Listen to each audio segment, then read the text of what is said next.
ना टिक कर लेना। 8वें एडिशन के हिसाब से 13वां सवाल है, सॉरी 11वां सवाल है। 9th एडिशन के हिसाब से 13वां सवाल है। Find the element A B and C in D4। D4 में यानी डाइहेड्रल ग्रुप D4 में आप एलिमेंट ए बी और सी फाइंड आउट कीजिए जो इस प्रकार हो कि ए बी बराबर बी सी हो लेकिन ए और सी बराबर ना हो। यानी कि आप ग्रुप में क्रॉस कैंसिलेशन लाओ। ये तो पता है D4 ग्रुप बनाता है, ये तो तय है। तो अब हमें ये साबित करना है कि जब आप एक ग्रुप की बात करेंगे तो ग्रुप में क्रॉस कैंसिलेशन ला होल्ड करेगा, इसकी गारंटी नहीं है।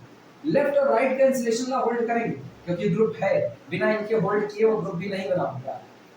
क्रॉस कैंसिलेशन ला जैसे ये लिखा जाता है AB is equal to BC, ऐसा लिखा है। तो अभी और A इधर है और B इधर है। माने लोगों को दोनों तरफ B नजर आया ना, उठा करके B काट दिए, गलती कर दी। इसको बोलते हैं क्रॉस कैंसिलेशन। एक तरफ ये बैठा है इधर राइट में और इधर कहाँ बैठा है लेफ्ट में। तो ऐसा नहीं हो सकता है कि आप लेफ्ट वाले को राइट से मिलाओ, एक लेफ्ट में एक तरफ राइट में है। अगर इस तरह दोनों को काटा इसको बोलते हैं क्रॉस कैंसिलेशन लॉ। अगर ये ऐसा लिखा है AB is equal to AC, अब गौर करना ए इधर कहाँ बैठा है लेफ्ट में, इधर भी कहाँ लेफ्ट में। अगर ग्रुप में इसका इनवर्स एग्जिस्ट करता, अगर ग्रुप होता और निश्चित तौर पर तब इसका इनवर्स आता तो हम पूरे पर A इनवर्स से मल्टीप्लाई करेंगे।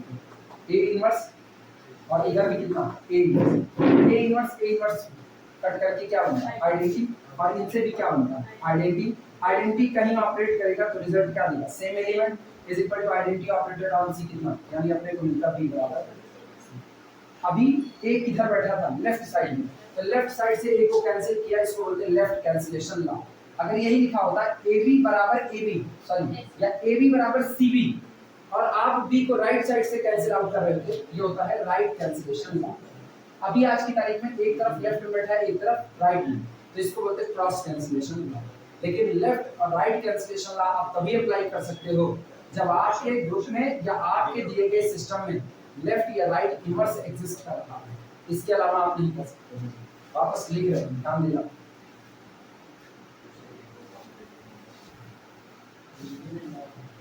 जैसे हमने लिखा कहीं पर एलिमेंट के तौर पर लिखा है A composition B is equal to A composition C, ऐसा लिखते हैं हमने एलिमेंट के तौर पर।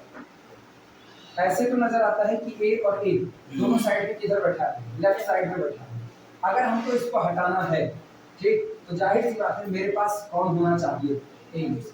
जब तक A इनवर्स नहीं होगा तब तक आप लेफ्ट कैंसिलेशन अप्लाई नहीं कर सकते हो। लेकिन जिस सिस्टम में ये लोग बिलोंग कर रहे हैं A B C, अगर किसी सिस्टम S में बिलोंग कर रहे हैं और आपको पता है कि इस सिस्टम S में इस A के लिए उसका इनवर्स एग्जिस्ट कर रहा है या उसका लेफ्ट इनवर्स एग्जिस्ट कर रहा है, तो इसका मतलब A पर लेफ्ट साइड से किसको ऑपरेट कराते हैं इसके इनवर्स को, लेफ्ट साइड से ऑपरेट कराते हैं इसके इनवर्स को। तो ये पूरा खप करके कितना बनता है identity operated on B, result भी क्या आता है B, identity operated on C, result भी C। उस दिन B बराबर C। तो अगर सिस्टम में लेफ्ट कैंसिलेशन लॉ होल्ड करता है तो AB composition AC implies that B is equal to C, that's called the left cancellation law. अब यही चीज अगर ऐसी लिखी जाए BA यानी B star A is equal to C star A, आपकी A किस साइड में बैठा है राइट साइड। अगर सिस्टम के अंदर इसका राइट इनवर्स एग्जिस्ट करेगा, अगर सिस्टम के अंदर इसका राइट इनवर्स एग्जिस्ट करेगा तो उस दिन B बराबर आप क्या पाएंगे C। लेकिन अगर सिस्टम में इसका राइट इनवर्स नहीं आएगा तो आप B is equal to C नहीं कर सकते, यानी आप इनको इस तरह से काट नहीं सकते। जिस दिन काट दिए that's called the right cancellation law, left से उड़ा दिए left cancellation law. Cross cancellation law में एक एलिमेंट एक तरफ बैठा होता है लेफ्ट में और वही एलिमेंट दूसरी तरफ कहां बैठा है राइट में। क्रॉस कैंसिलेशन आप यहां नहीं कर सकते, एक जगह कर सकते हैं, एक जगह।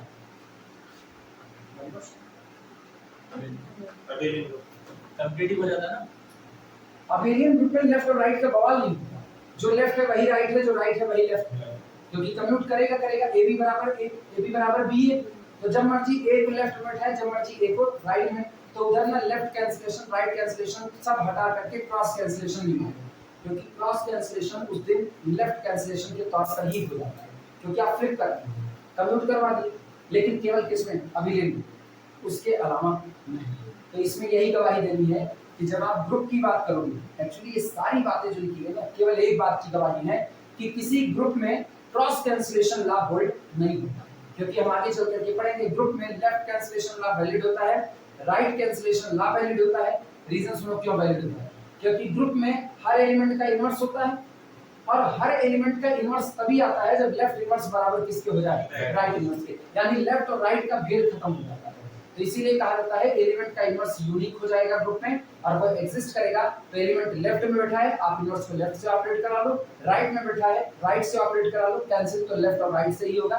तो किसी ग्रुप में लेफ्ट कैंसिलेशन लॉ और राइट कैंसिलेशन लॉ दोनों वैलिड होते हैं, लेकिन उसी ग्रुप में क्रॉस कैंसिलेशन लॉ वैलिड नहीं होता।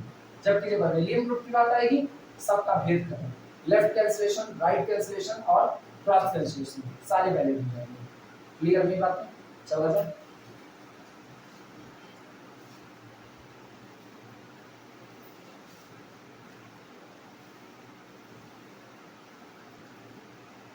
अब टेबल ओपन करो, जो टेबल तुम लोगों के पास है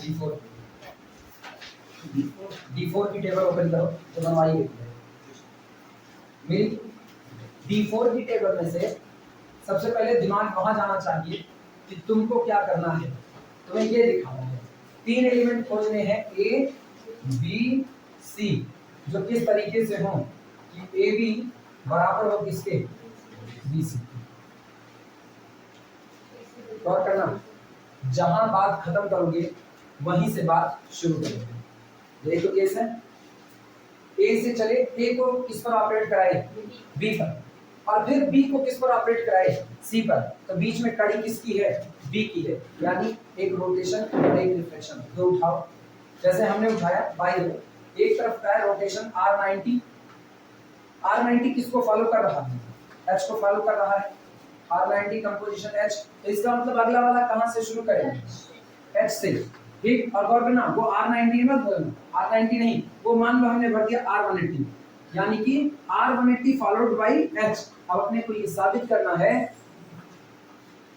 नहीं उड़ा सकते, ये नहीं उड़ा सकते, क्योंकि अगर उड़ा दिए तो तुम्हारे हिसाब से R90 कितना हो जाएगा, R180 हो जाएगा। लेकिन पहले तो ये देखो ये दोनों बराबर आते हैं कि नहीं आते हैं, पहले ये देखो टेबल देख के बोलो R90H कितना आ रहा है, D डैश आ रहा है। अच्छा ये बोलो HR180 कितना आ रहा है, HR180 D आ रहा है। अब गौर करना इसकी वैल्यू कितनी आ रही है, D आएगा, इसकी कितनी आ रही है, V। अच्छा इसकी वैल्यू कितनी आ रही है, V, और इसकी कितनी आ रही है, D डैश। ये दोनों आपस में बराबर तो नहीं है ना, तो इसका मतलब ये पेयर एक्सेप्टेबल नहीं है। ठीक है, ऐसा पेयर खोजना है ना जिसमें ये इस तरीके से बराबर हो जाए और उसके बाद आप कह सको कि हम इनको क्रॉस कैंसिल नहीं कर सकते हैं। टेबल देखना, टेबल में एक तरफ सोचना नहीं कि पूरी टेबल देख करके खोजो, बस ऐसा करो, बस कुछ ऐसा ध्यान देना। हम ले रहे हैं R90 और कंपोजिशन H, कितना लिया। अगले वाले में गौर करना, पूरी टेबल में कहीं पहले इसकी वैल्यू हमको बता दो, कितना आ रहा है, D डैश आ रहा है। अब ध्यान से सुनना कैसे टेबल में से इसको पहचानेंगे। R90H यानी H फॉलोड बाय R90 कितना आया, D डैश। अब अगला यहीं H से शुरुआत होगी, HR270 उसकी वैल्यू टेबल में देख लो कितनी आ रही है। अब ये ना ऐसे नहीं खोजा जाता है, मतलब आप अपनी मर्जी से ऐसे लिख दो, नहीं, पहले इसकी वैल्यू लिख लो, नोट कर लिया, इसकी वैल्यू कितनी आई, D डैश। कहां खत्म किया, H पर, तो यहां जाओ H पर और खोजो, यहां से खोजो H किसके साथ ऑपरेट करके D डैश बनाया है। जवाब मिलेगा किसके साथ, R270 के साथ ऑपरेट करके D डैश बनाया। क्लियर हुआ? अगला दिखा दो तुरंत, ऐसा नहीं कि एक ही पे खत्म कर देंगे इसको। अपने दिमाग में आया यूं ही, चलो कुछ और सोचते हैं। लो R180 नहीं, R180 में भी सेंटर में चला गया, इसीलिए ना इस खतरा मोल नहीं है, में भी पहले में भी, अब सेंटर वेक्टर की बात नहीं करते हैं। और किसके साथ में, चलो R90 कंपोजिशन V, बोलो R90 कंपोजिशन V टेबल से कितना आ रहा है, कितना आ रहा है, D आ रहा है। अब गौर करना V रख दिया, V को किसके साथ टेबल में देखो कि ऑपरेट कराने पर D आएगा, R270 के साथ। अब गौर करना, R90 कंपोजिशन बी, डी आया, V कंपोजिशन R270 डी आया। लेकिन अगर आप क्रॉस कैंसलेशन लॉ मानते हो, अगर आप कहते हो चलो मान लिया क्रॉस कैंसलेशन होल्ड करता है, तो V कटेगा B से और आपको मिलेगा R90 rotation is equal to R270। लेकिन क्या ये कभी पॉसिबल है? पॉसिबल नहीं। इसका मतलब आपने जो क्रॉस कैंसलेशन लॉ को गवाही दी कि हो जाएगा, ये होगा नहीं। ये बात क्लियर हुई बातें? ठीक, और बताते हैं ऐसे ही नहीं, और R90 इसको नहीं छोड़ेंगे, ये पकड़े रहेंगे। R90 कंपोजिशन डी, बोलो टेबल से देख के बोलो कितना कितना ऐसा आ रहा है। अच्छा अब की बात ना, बात डी से शुरू करो, जहां खत्म की वहीं। डी को किसके साथ कंपोजिट कर रहे हो कि एच आएगा? R270 के साथ, R270। फिर गौर करो, अगर क्रॉस कैंसलेशन लॉ को वैलिड करते हो तो R90 बराबर कितना? R270। फिर गलत होगा कि नहीं? इसका मतलब एक नहीं कई एग्जांपल मिल रहे हैं जो ये रोकते हैं कि आप किसी ग्रुप के अंदर में क्रॉस कैंसलेशन लॉ को मान्यता नहीं दे सकते। रोक लग गई कि नहीं? समझ आया कैसे खोजा गया? अच्छा अब आते हैं R180 क्यों नहीं लिया, आओ देखते हैं R180 लेकर के क्या होता है।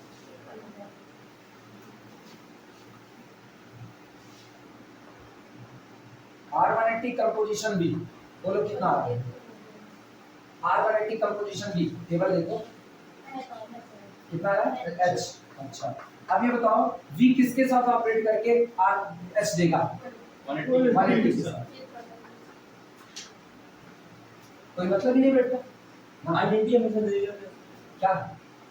आइडेंटिटी तो जिस पर ऑपरेट करेगा एज इट इज छोड़ देगा, आइडेंटिटी का तो बवाल ही नहीं पाएगा ना। अच्छा रुको और बताते हैं, ये बताओ R180 कंपोजिशन H कितना आएगा? कितना? V। अब ये बताओ H किसके साथ ऑपरेट करके V देगा? R180 के साथ। अच्छा R180, रुक जाना अभी चलते रहना साथों साथ, कुछ थ्योरी निकाल के देंगे जो आगे प्रूफ करना है उसको यहीं पर देख लेंगे। R180 कंपोजिशन D, बोलो कितना आएगा? D डैश आएगा, ठीक है। और बोलना D किस पर राइट साइड लेफ्ट साइड से ऑपरेट करके D डैश देगा? R180। फिर आना R180 कंपोजिशन D डैश कितना? D। और बोलो D डैश किसके साथ काम करेगा? R180। अगर हम R180 लेके चलते ना तो कभी हम इस बात को ना कह पाते, क्रॉस कैंसलेशन वाली बात कभी फेल ही ना होती, चलता। अब सुनो क्यों ऐसा हुआ, इसलिए ना R180 जो चार रिफ्लेक्शन बवाल मचाते उनके साथ कम्यूट करेगा। R180 जो चार रिफ्लेक्शन दूसरे लोगों के साथ कम्यूट नहीं कर रहे थे, R180 के साथ वो कम्यूट कर रहे। तो जब वो सारे लोग R180 के साथ कम्यूट कर गए तो ये बताओ रोटेशन जितने हैं वो तो एक दूसरे से कम्यूट करेंगे ही करेंगे। सारे रोटेशन एक दूसरे से कम्यूट करते हैं, क्योंकि रोटेशन इसलिए कम्यूट करते हैं, रोटेशन किसको प्रिजर्व करता है? रोटेशन डायरेक्शन को प्रिजर्व करता है। और रोटेशन का कल को यही थ्योरी हम लोग पढ़ेंगे, रोटेशन का करेक्शन होता है वो आपका साइक्लिक ग्रुप बनाता है और साइक्लिक ग्रुप अबेलियन होता है, तो वो एक दूसरे के साथ तो कम्यूट करेंगे। तो इसका मतलब R180 जो होगा, R180 या हम दूसरी भाषा में कहें जितने रोटेशन हैं R0, R90, R180, R270 सब के सब R180 के साथ कम्यूट करेंगे, कर गए। और जितने रिफ्लेक्शन हैं वो सारे R180 के साथ कम्यूट कर गए। R180 ना ऐसी जगह बैठा है कि लोग उसको देख करके अपना रुख तय कर लेते हैं। जब आप इतनी पावर गेन कर लेते हो कि लोग आपकी रुख को देख करके अपनी बातें बताएं, तुम्हारा मूड ठीक है तो ठीक, तुम्हारा मूड गड़बड़ है तो बोलना नहीं करेंगे तुमसे, कहेंगे भैया बहुत गुस्से में हैं। तो जब लोग आपको देखने लगे ना तो आप सेंटर पावर बन चुके हैं। और उस दिन R180 कहता है सब मेरे साथ कम्यूट करेंगे, किसी के अंदर हैसियत नहीं है कि मुझसे कम्यूटेटिव लॉ को फेल करवा सके। तो R180 कहेगा हम बैठेंगे किसमें? सेंटर में बैठेंगे।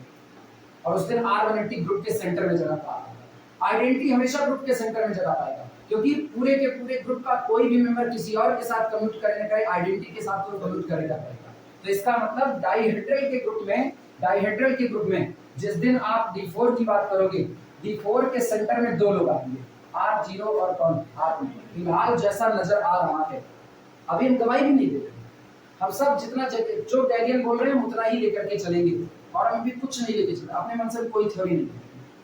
तो फिलहाल नजर ये आ रहा है कि सेंटर में जाने को दो लोग तैयार होते हैं, R0 R1।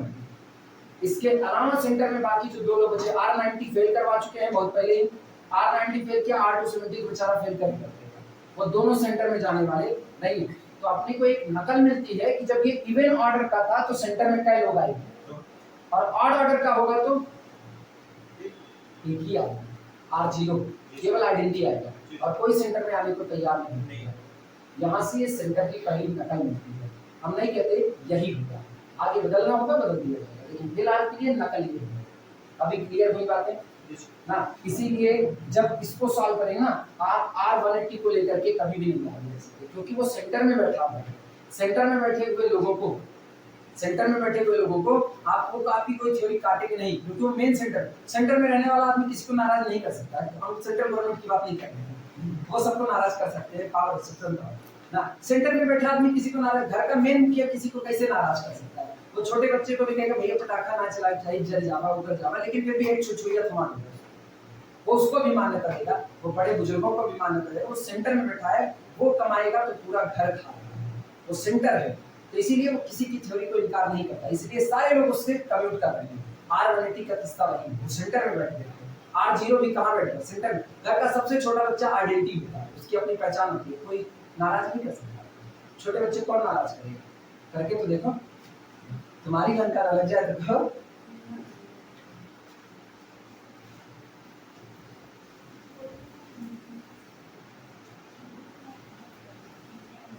चलो लिखने की शुरुआत करें। मेरे ख्याल से इसमें कोई ऐसी थ्योरी तो लिखनी है, तो काउंटर एग्जांपल खोजने के जैसा है, तो पता है ना, R90 लेके चलो और R270 लिखो, लेकिन हमेशा लेके किसको किसको चलोगे? एक रोटेशन एक रिफ्लेक्शन। लिखना from the table of D4 language लिखा, from the table of D4 solution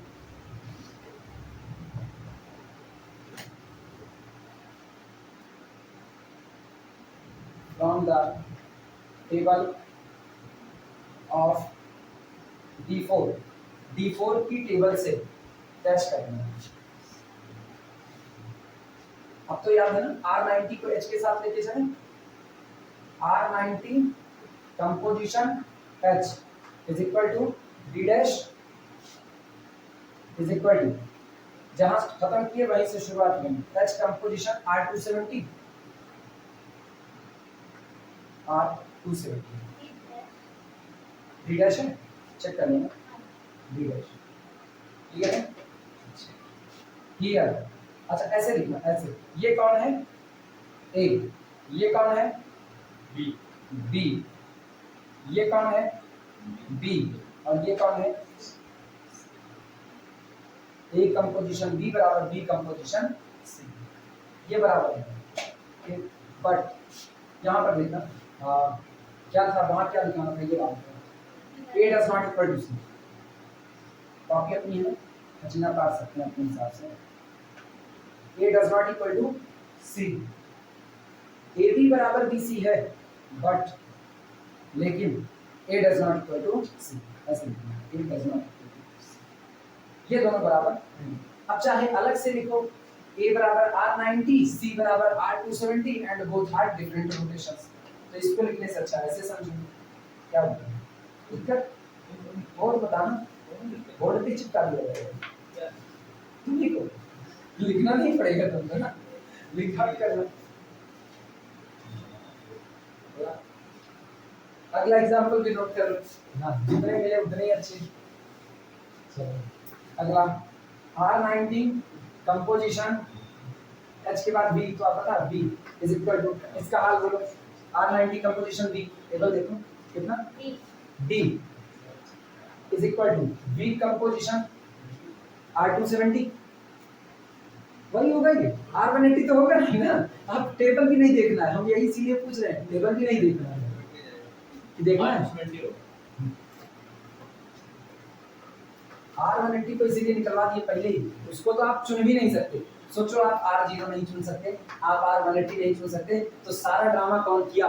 केवल R90 कर रहा है और R270। बस एक बात है, इनको होता है ना, जो घर का सबसे तुनक मिजाज आदमी होता है, उसको तुनकाने के लिए कुछ नहीं करना, उसके बगल में सबसे नौटंकी बाज रिश्तेदार को बैठा दो, तो सबसे नौटंकी बात यही रिफ्लेक्शन होगा। R90 R270 रोटेशन की दुनिया के बुआ फुटफा हो गए, R90 R270, और सबसे तुनक मिजाज रिश्तेदार हो गया जो रिफ्लेक्शन दे रहा है। जो रिफ्लेक्शन देगा टाई बाई लगा करके आएगा, भौकाल टाइट है उसका एकदम से ना।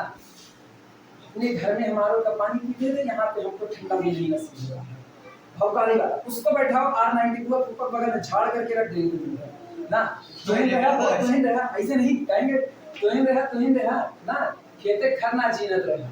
अब आज की तारीख में देखा तो एक एक खर तुहिन बताऊंगा का होती काम ना खरबूज जानते हो हाँ, जो बहुत ज्यादा होते ना नौटंकी बाजी करते रहते हैं, नहीं पहचानते खबर, उनको एक दिन आते कंडा बिल लिखना बता जाते हैं। तो वो यही कंडीशन, जब जमीन से नहीं जुड़े रहोगे तो एक दिन कंडा बिल लिखना आ जाते हैं खेत में, फिर वापस जब से लिखना। वैसे ही इनका हाल है, ये कौन, ये ए, ये कौन बी, ए बी बराबर किसके, बी सी। लेकिन फिर वही बात, A does not equal to C, इसीलिए आप कैंसिल आउट नहीं कर सकते। बाकी दो बचे हैं, दो अपने आप से लिख लो फटाफट, लिख सारे छोड़े कौन, दो रोटेशन और 4 रिफ्लेक्शन, 2 रोटेशन 4 रिफ्लेक्शन को लेकर के सारी कहानी करो।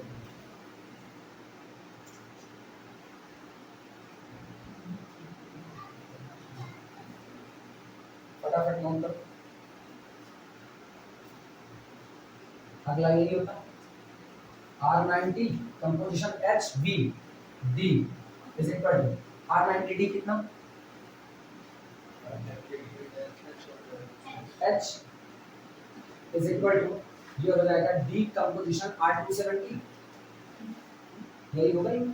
ये कौन है A, ये कौन B इज इक्वल टू ये कौन B, ये कौन C। लेकिन फिर वही बात, A does not equal to C, but और एक लास्ट आखिरी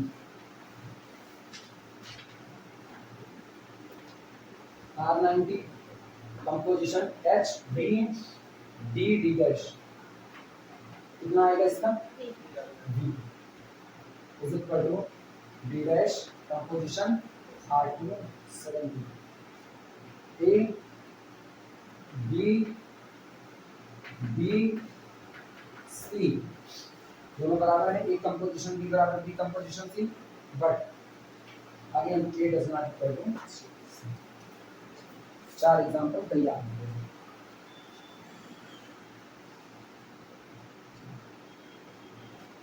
आओ 12वीं की तरफ चलते हैं। मेरे में 12 न्यूमेरिकल है 8वें एडिशन में, तुम लोग अपना 9वें एडिशन में देखना कौन सा होगा, चेक ही कर लें।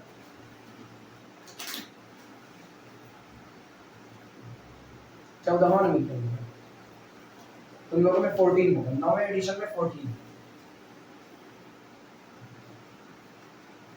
हटाएं इसको, कुछ किए नहीं है वो, पता है क्या किए हैं, जो ऊपर न्यूमेरिकल है ना उसी के आधार पर तैयार करके 2 न्यूमेरिकल बीच में हटा बस, same to same.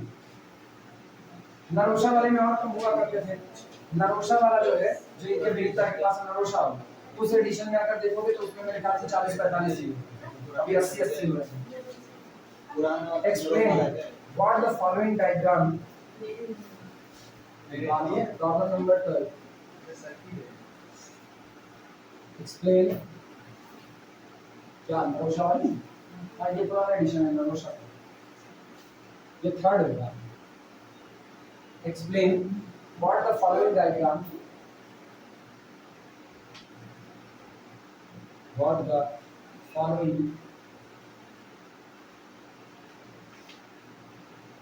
diagram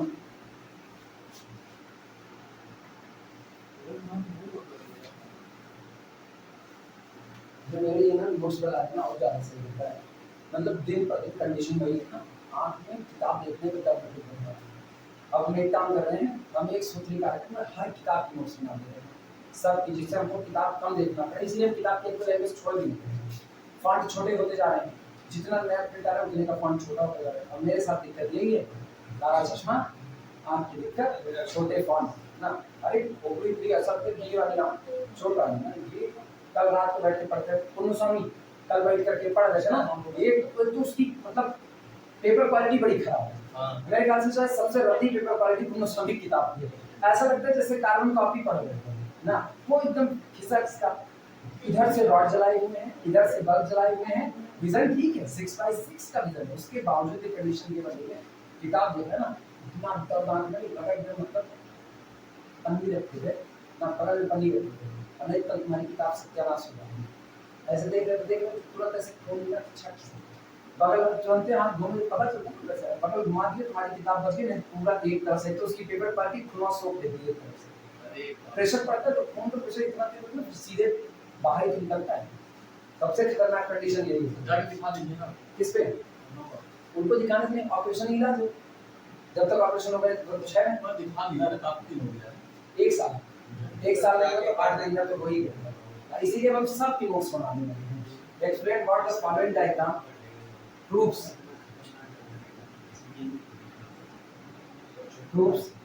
about the graph dn, about the graph dn. Explain what the following diagram proves about the graph dn. Graph में ये ग्रुप होना चाहिए, ये ग्रुप होना चाहिए, ग्राफ होना चाहिए। GROUP group DN। पहला लिखना, फिगर बनाना, 1 and 2 ये रहा F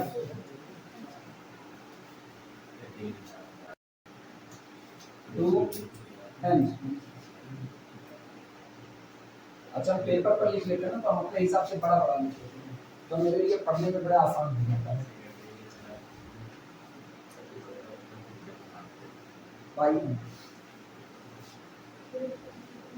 बीएससी पढ़ाने में ना तौबा हो जाते हैं अगर पेपर पे लिखने की आदत ना पड़ी होती तो।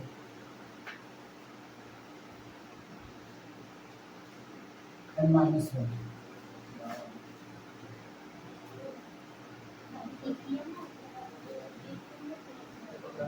1 and 2। पहले डायग्राम बना लो। अब तुमको बताना है ये दोनों बने हुए डायग्राम, ये जो कुछ भी बना है, ये डीएन ग्रुप के बारे में कौन सी इंफॉर्मेशन दे रहा है या क्या कहना चाहता है।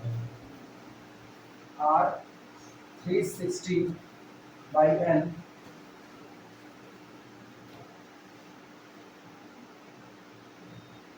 2 1 3 F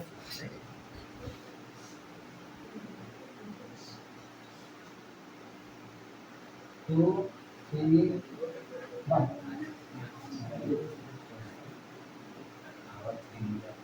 Explain what the following diagram proves about the group DN। Group DN के बारे में ये बने हुए डायग्राम क्या प्रूफ करना चाहते हैं, यही बताना है। दो डायग्राम इसमें सेकंड वाला, इसमें बाइसेक्टर नहीं है, लगा भी दोगे कुछ जा नहीं रहा, लगा भी दोगे कुछ जा नहीं, सब सही है। लगा भी दोगे तब भी सही है, नहीं लगाओ तब भी सही है। अपने को तो इन्फॉर्मेशन निकालनी है कि दो डायग्राम बने हैं डीएन के बारे में, दोनों डायग्राम क्या इन्फॉर्मेशन दे रहे हैं।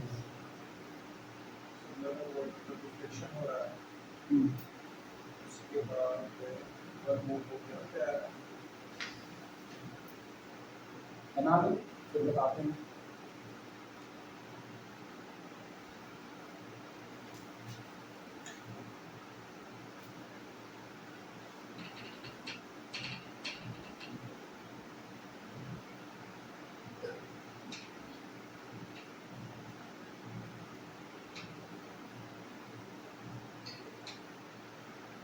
इस किताब के नाम लिखो ना, मैं अलजेब्रा में हंगरफोर्ड का फॉन्ट अच्छा लगता है, बस साफ सुथरा है, थोड़ा बहुत पहले और छोटा है। हस्टिंग बिल्कुल पढ़ने का मन नहीं करता, हस्टिंग का फॉन्ट बहुत छोटा है।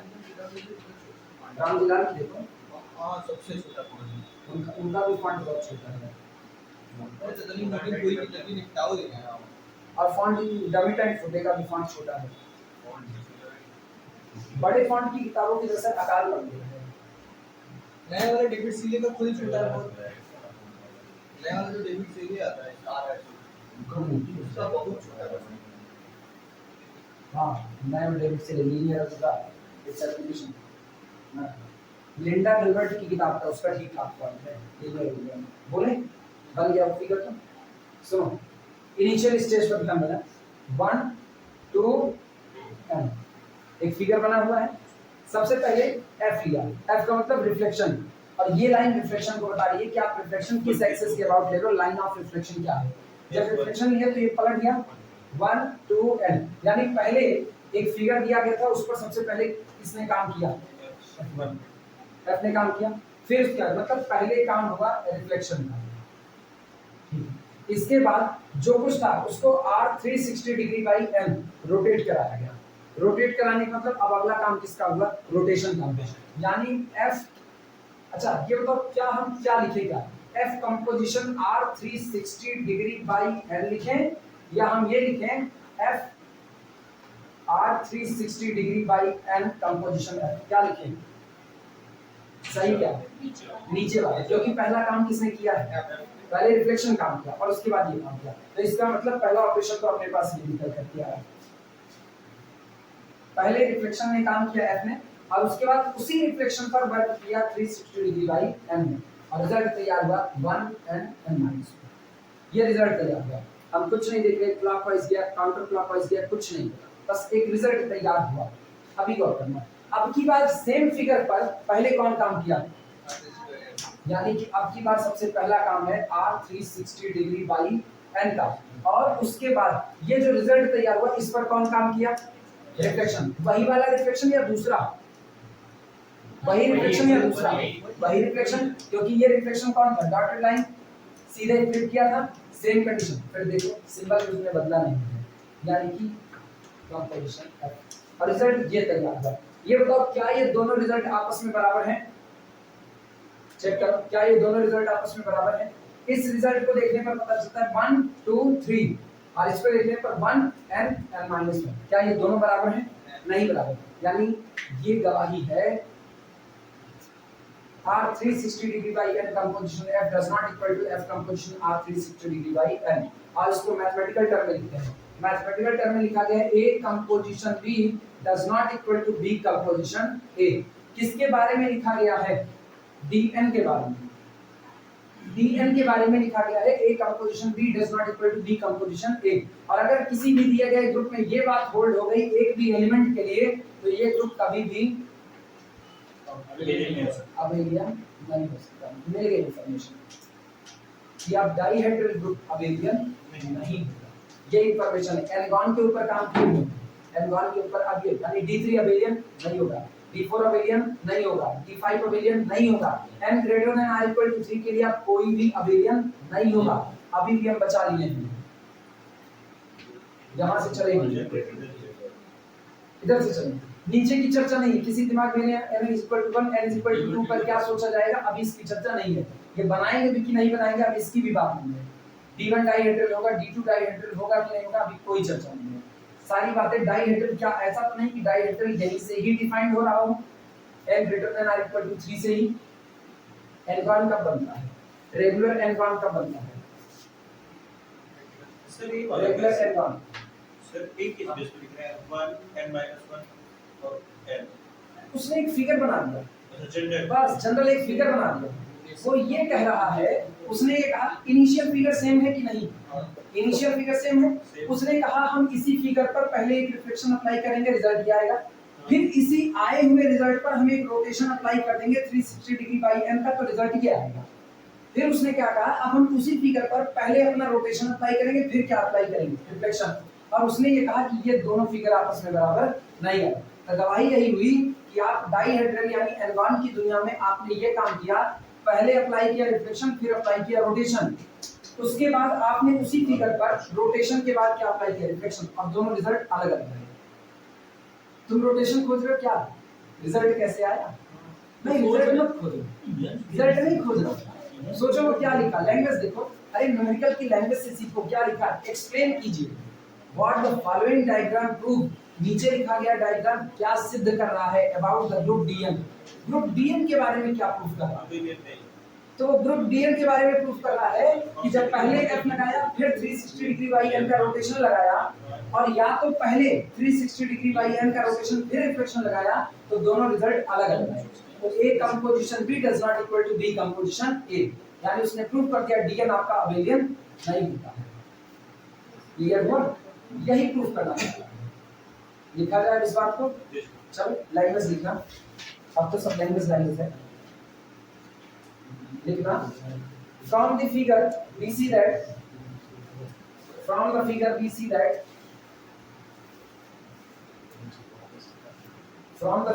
see that F composition are 360 degree by n does not equal to are 360 degree by n composition F. From the figure we see that F composition R 360 degree by n does not equal to R 360 degree by n composition F.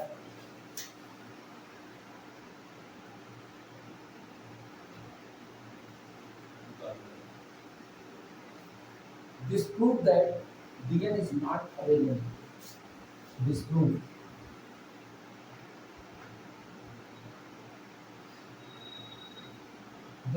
that Dn is not abelian. ये proof करता है कि आपका group Dn abelian नहीं, यानी इसमें commutativity hold नहीं होती है।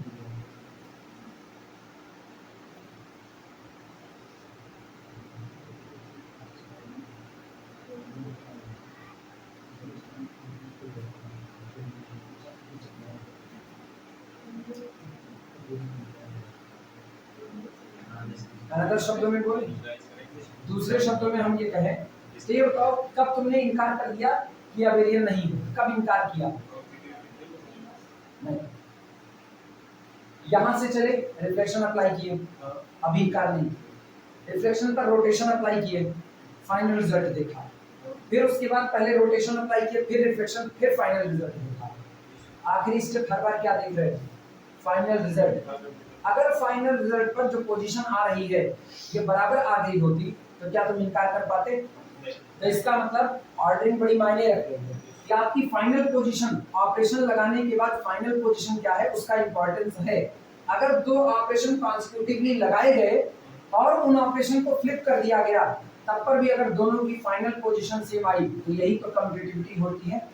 अब अगर ये हर एलिमेंट के लिए बराबर आए, ए कंपोजिशन बी बराबर बी कंपोजिशन है, सबके लिए आए, तो इसका मतलब कम्यूटेटिव है। लाइन चेंज करके लिखना, in other word we can से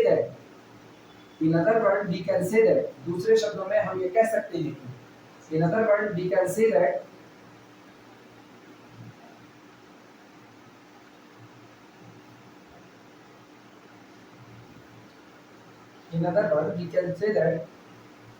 order of symmetries, in other words we can say that order of symmetries is important in final position. Order of symmetries is important in final position. Clear हो गया? Final position पर जो आपका order आए वो बड़ा importance रखता है। वो बराबर आ गया तो आप कम्यूटेटिव की तरफ बढ़ गए, वो बराबर नहीं आया तो इनकार करो, अब आप कम्यूटेटिव नहीं हो सकते। एक के लिए भी बराबर नहीं आया तो आप कम्यूटेटिव नहीं हो, क्योंकि कम्यूटेटिव होने के लिए सबके लिए फाइनल स्टेज बराबर आना चाहिए। क्लियर हुआ?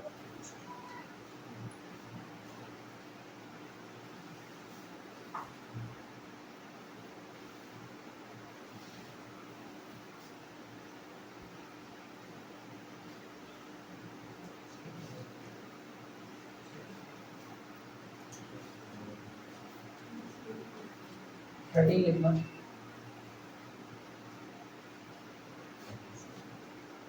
प्रॉब्लम नंबर 13 मेरे से 13 है, तुम लोग अपने से देखना 9th एडिशन में क्या होता है। Describe the symmetries, describe the symmetries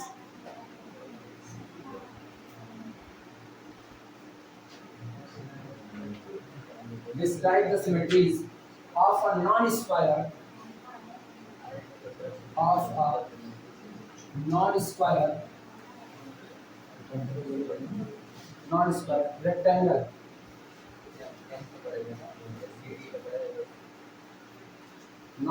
rectangle construct the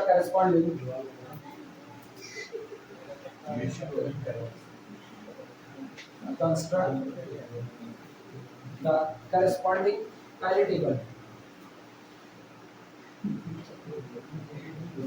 Construct the corresponding Cayley table.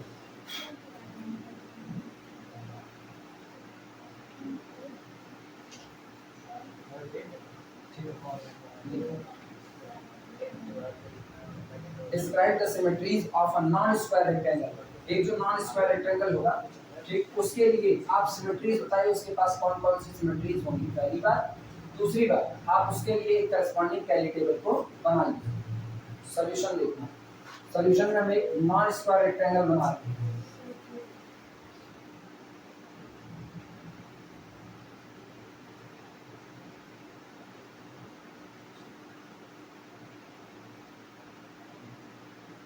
क्या ये नॉन स्क्वायर रेक्टेंगल है? स्क्वायर तो है नहीं, रेक्टेंगल भी है। अच्छा, नामकरण संस्कार करते हैं, ए बी सी डी। ठीक, सबसे पहले ना वो देख लेते हैं कौन सी सिमेट्रीज रखिएगा इधर रिफ्लेक्शन वाली। आज डायगोनल तो रखिएगा नहीं, ये तो तय। एक तो ये रहा,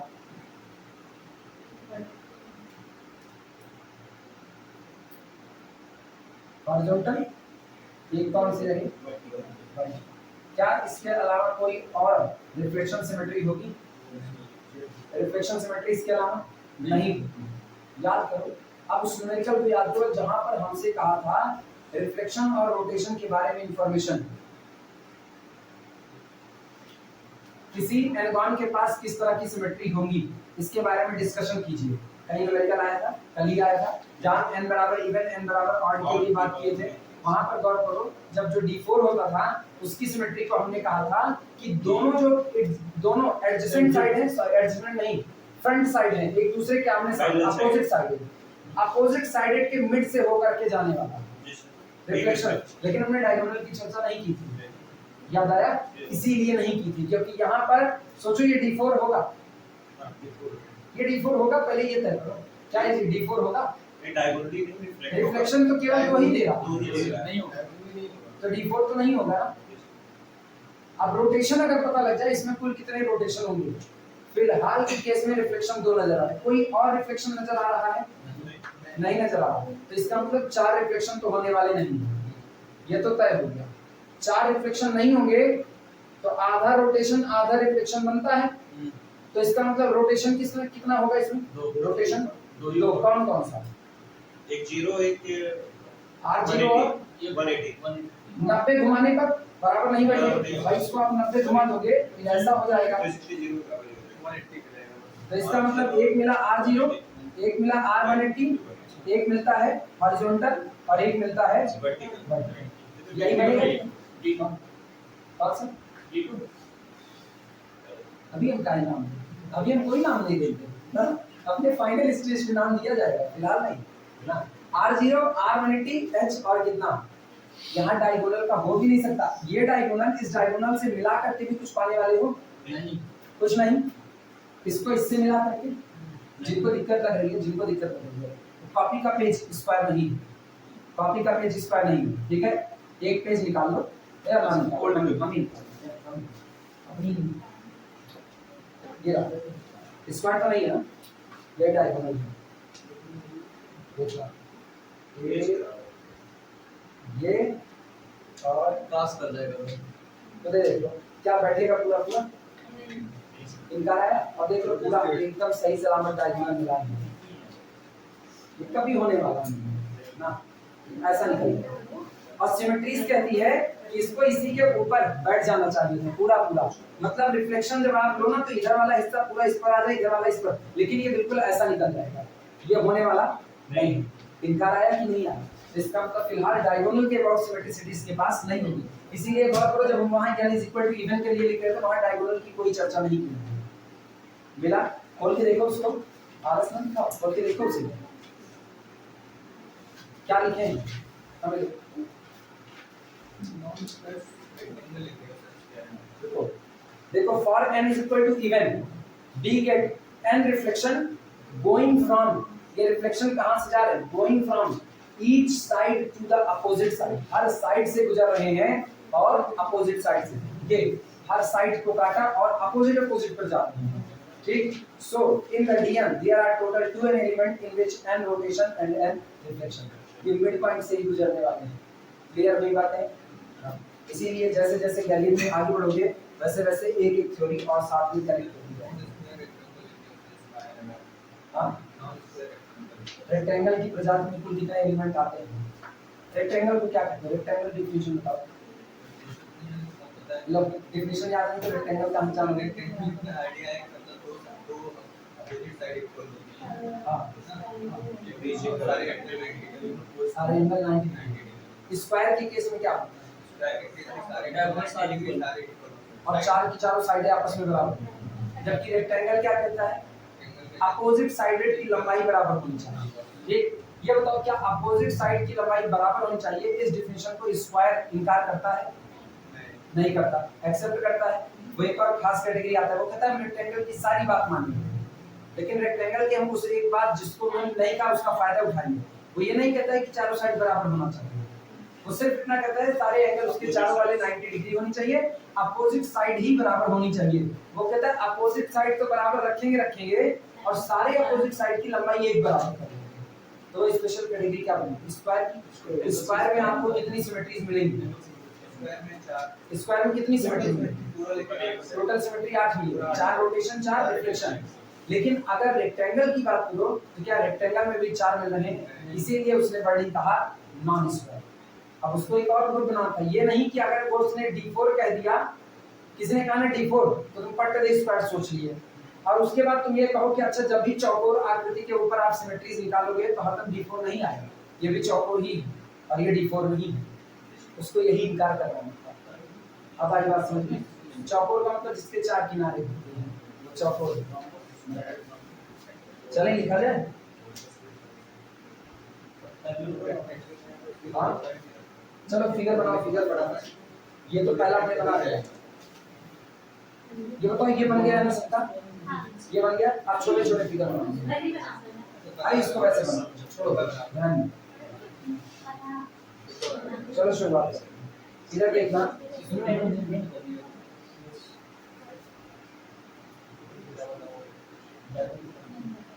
ए बी सी डी, सबसे पहला रोटेशन कितने का?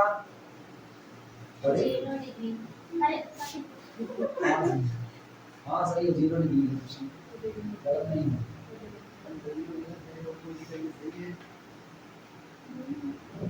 पहला, अगला देखना।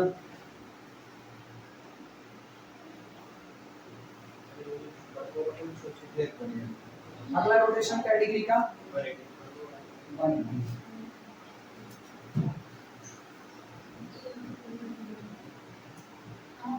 अच्छा ये बताओ R180 करोगे तो A कहाँ जाएगा?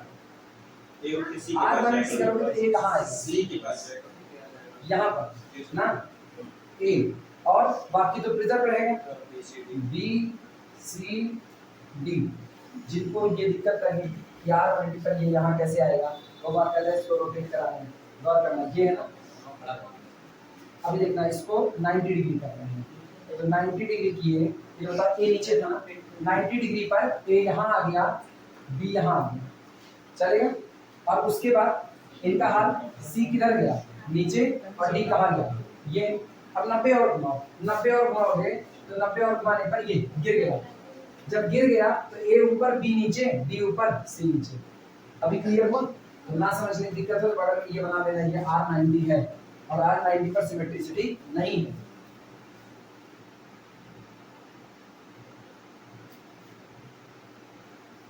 अगला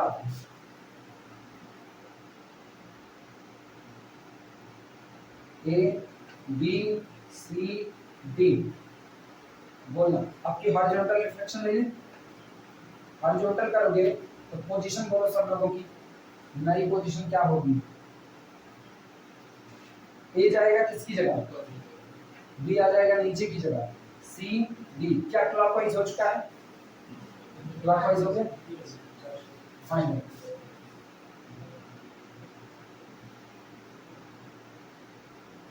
ए बी सी डी आपकी वर्टिकल बी। वर्टिकल पे बोलो क्या हाल होगा? वर्टिकल में ए बी सी डी बना डालो।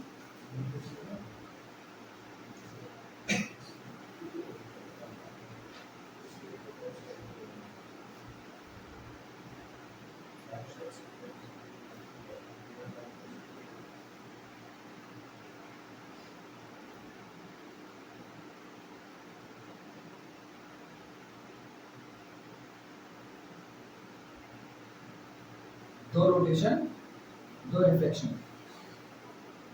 ठीक। therefore set of symmetries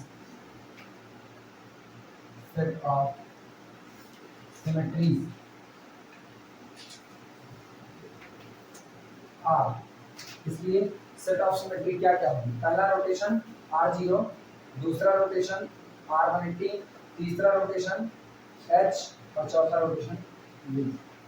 लिख देना सेट ऑफ सिमेट्रीज। चलो कैली टेबल बनाते हैं इसके लिए।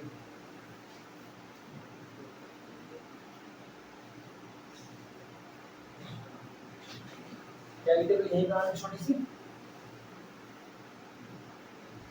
कैली टेबल के लिए अपने पास कौन कौन है? r0, r180, h v। r0 r180 h v।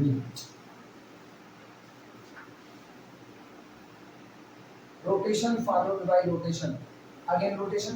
तो पहला तो r0 पहले काम किया, फिर r0 काम किया, रिजल्ट भी कौन है?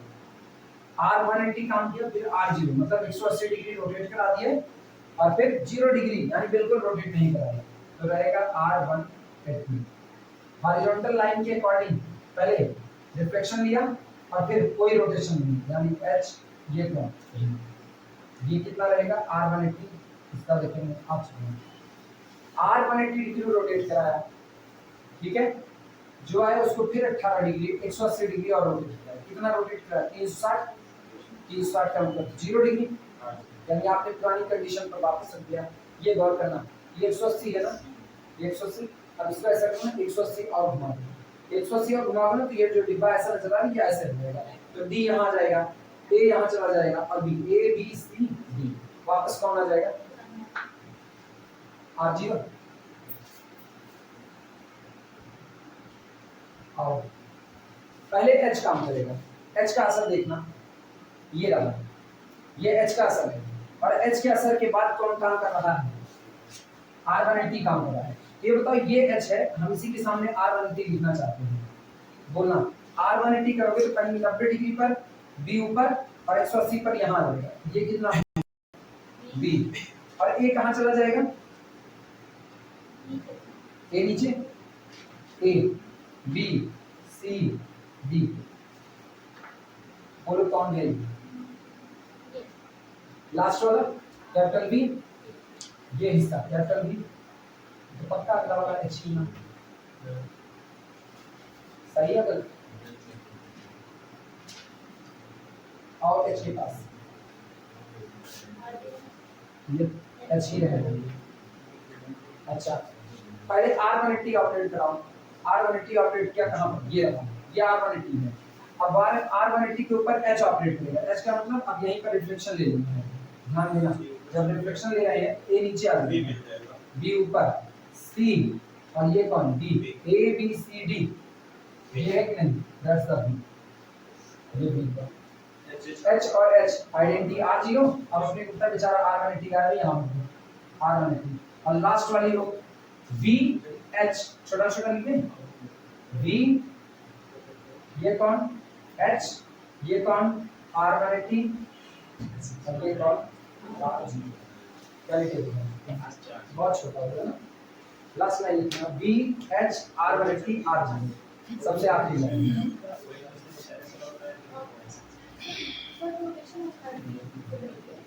r90 इसमें अगर होगी तो r90 का सिमेट्रिसिटी नहीं आता, r90 का सिमेट्रिसिटी नहीं आता। बताइए कैसे।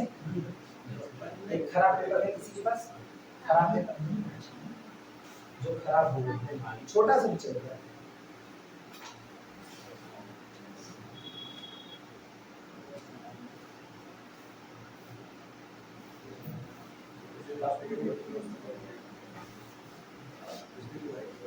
रेक्टेंगल है यहाँ चिपका ठीक। अभी एक भी रोटेशन है r0 है, इसको निकाल लीजिए, निकाल लिए और निकालने के बाद 90 डिग्री रोटेट करा है। चलो एंटी करते हैं, 90 रख दिया। अभी तो क्या पुराना स्पेस जो इसने पहले लिया था ये वाला, क्या इसने वापस उसको कवर कर लिया कि नहीं किया। पुराना स्पेस देखना, पुराना ये लिया ठीक, पुराना जब ये लिया तो इसके बाद जब हम इसको रोटेट करा अच्छा से ओवरलैप कर देना ना, ये ऐसा है अभी ठीक। अब 90 डिग्री रोटेट करा, क्या ये पुरानी जगह को भर पाया, नहीं भरा। तो क्या अब अगर कोई कमरे से बाहर गया या हम किसी क्या थोड़ी देर उधर देखो, पहले चीजें ऐसे थी, हमने कहा थोड़ी देर उधर देखो, वो जब घूमेगा तो हम इसको ऐसा करेंगे, उसको पता चलेगा ना कि यहाँ चेंजिंग आई है। पता चलेगा मतलब सिमेट्रिसिटी नहीं है, पता चलेगा मतलब सिमेट्रिसिटी नहीं है, डिस्टर्ब हो चुकी तो r90 पर डिस्टर्ब हुई, तो इसका मतलब इसमें 90 डिग्री का रोटेशन आपको सिमेट्री नहीं दे रहा, 90 डिग्री का रोटेशन आपको पुरानी व्यवस्था में नहीं ला रहा। आपकी गौर करना ऐसा रखा है, ये ब्लैंक पेपर है और इधर कोई लाइन वाइन नहीं खींची हुई है।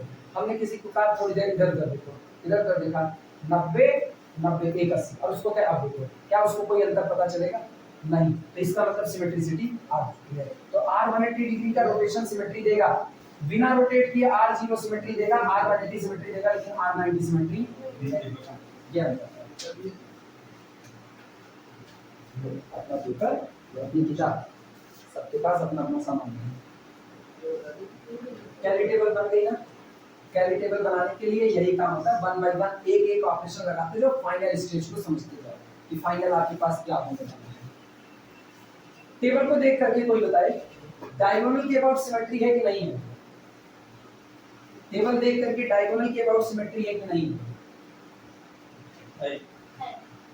अपडेटेड भी है देखना ये रहा, अब ये कहीं ऊपर ढंग से बना दे। दिक्कत होती है ना घर वालों के लिए, घर वालों जो घर पर है उनके लिए ध्यान देगा।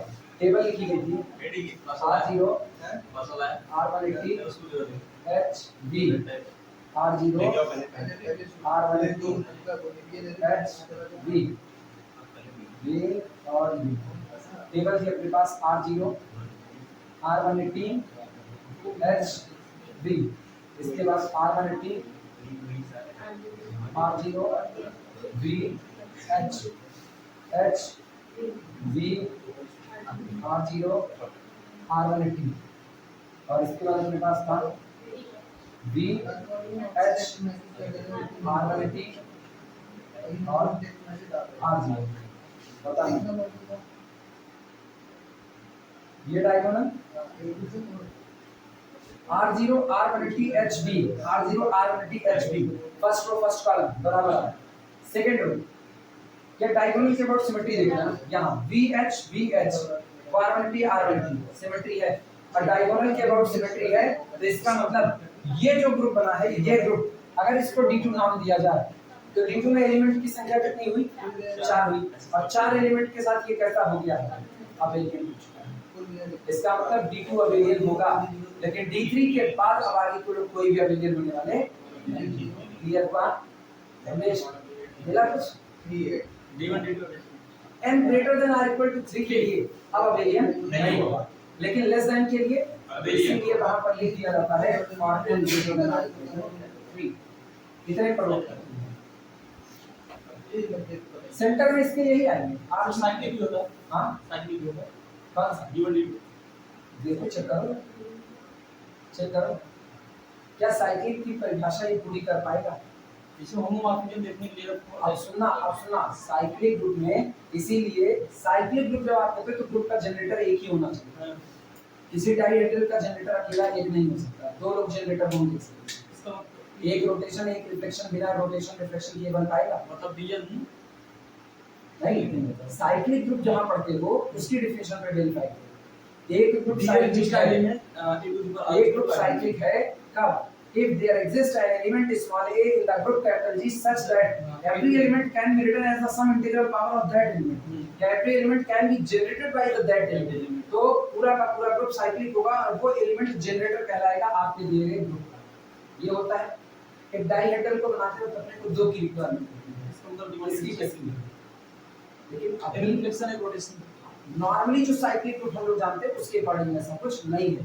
कोई इसीलिए अगर पूछे ना किसी ग्रुप का जनरेटर कितना होता है, मोर देन वन भी हो सकता है, या तो एक से ज्यादा, क्योंकि अपने पास ये डाइहेड्रल है, डाइहेड्रल का जनरेटर कौन जो इसको बना रहा है, और इसके जनरेटर में हमेशा जब डाइहेड्रल बनेगा तो इसके जनरेटर में दो एलिमेंट चढ़ेंगे, रोटेशन और रिफ्लेक्शन, दोनों से बनेगा।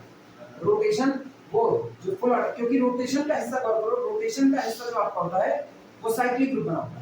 रिफ्लेक्शन का हिस्सा अगर आप सिंगल रिफ्लेक्शन लियो तो दो ऑर्डर का साइक्लिक ग्रुप बनाएगा, नहीं बनाएगा। एच के साथ ऑपरेट करके कितना देता है? एच के साथ ऑपरेट करके क्या देता है? आइडेंटिटी देता है, R0 आइडेंटिटी।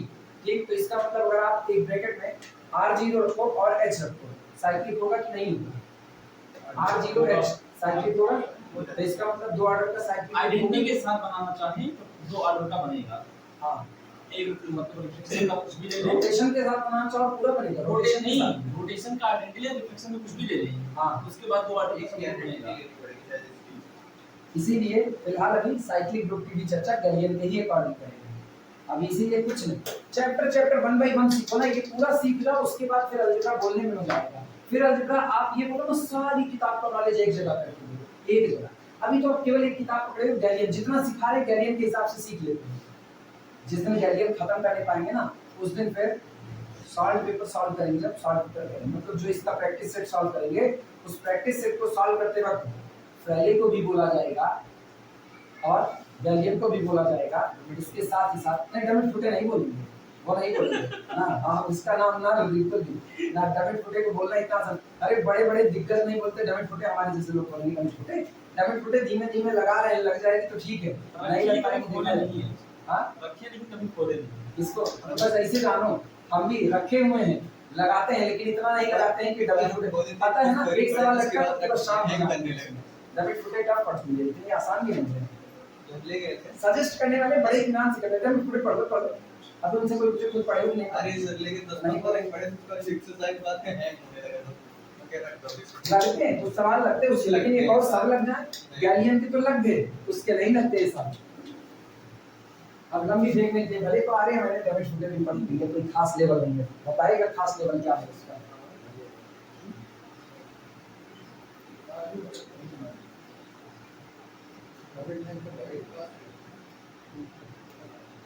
ये 13वां सवाल था, 14वां सवाल कराना, क्वेश्चन नंबर 14। तुम लोगों में कौन सा था?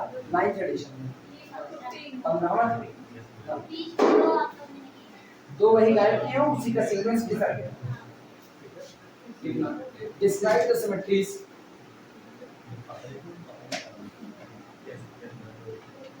Describe the symmetries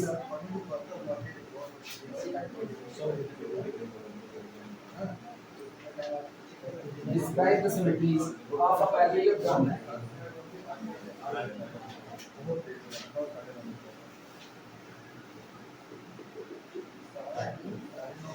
Describe the symmetries of a parallelogram that is neither a rectangle,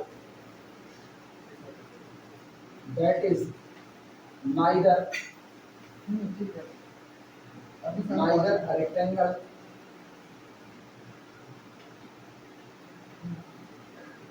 that is neither a rectangle nor a rhombus, nor a rhombus.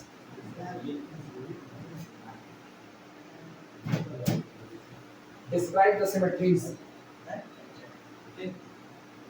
Describe the symmetries बताते हैं describe the symmetries of a rhombus that is not on a rhombus. Coach के लिए Describe the symmetries of a rhombus that is not a rectangle. That is not a rectangle.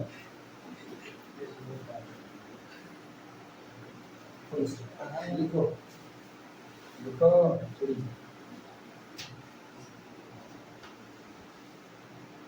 Describe the symmetries of a parallelogram that is neither a rectangle nor a rhombus. उस parallelogram की symmetry का discussion कीजिए जो ना तो एक rectangle है और ना तो एक रोम्बस है। रोम्बस जानते हो? रोम्बस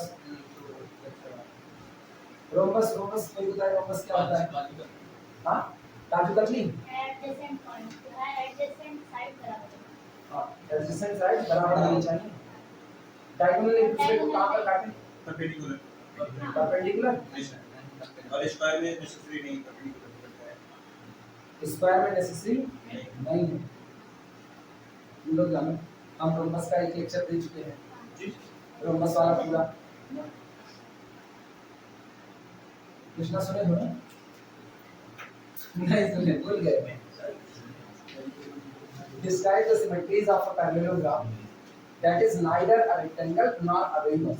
सबसे पहले उस पैरेललोग्राम की सिमेट्री के बारे में डिस्कशन कीजिए जो ना तो रेक्टेंगल है ना तो रोम्बस है। फिर अगला describe the symmetries of the rhombus that is not a rectangle.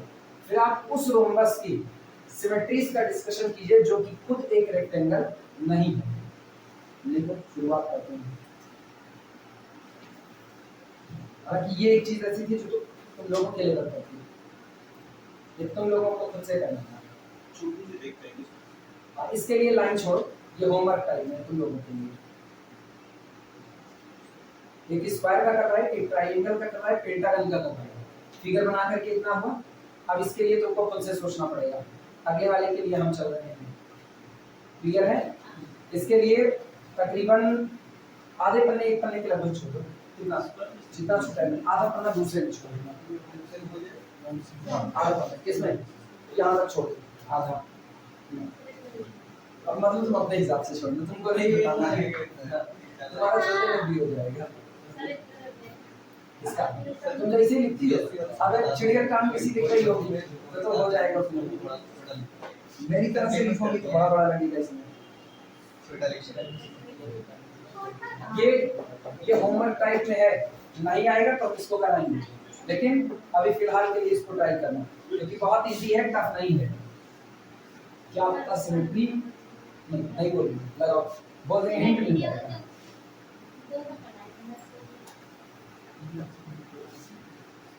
बोल देंगे तो हिंट मिल जाएगा।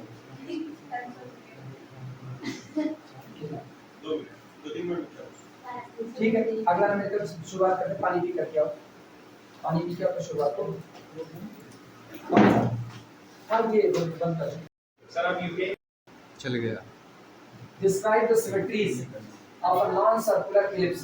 इस non-circular ellipse में जो symmetries होती हैं उनको describe कीजिए। Do the same for a hyperbola और same condition आप कीजिए hyperbola के लिए। क्या करवा दिए? क्या तो नौकरी से निकाल देंगे। अच्छा पढ़ता है। सांस लेता था। ऑटो फोकस नहीं लॉक किए थे ना? ये इनकी आदत खराब है ना। तो वही नहीं लोग होता तो मोटो भी वही होता। तो तुम चिड़ी ना। सॉल्यूशन 14 खुद से सॉल्व करना। 14 होमवर्क के तौर पर है, ठीक है। अभी कुछ और होमवर्क के तौर पर देना है, फिर बातें वही होंगी। कुछ होमवर्क और बाकी करते हैं। चलो नॉन सर्कुलर इलिप्स के लिए हम लोगों को सिमेट्रीज देखेंगे। तो पहला शुरुआत करते हैं ना, इलिप्स को बनाने की शुरुआत करते हैं। लिखना सबसे पहले इलिप्स बनाते हैं। अब हम थोड़ा गंदा गंदा बनाएंगे, तुम लोग अपना सही से मेरे लिए यही इलिप्स है।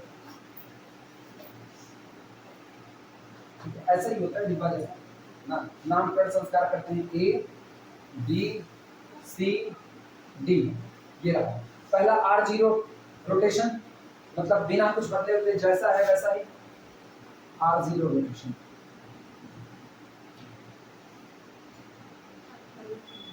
ऐसे बना देना। अरे तुम लोग सही सलामत बनाना, बनाए सही सलामत।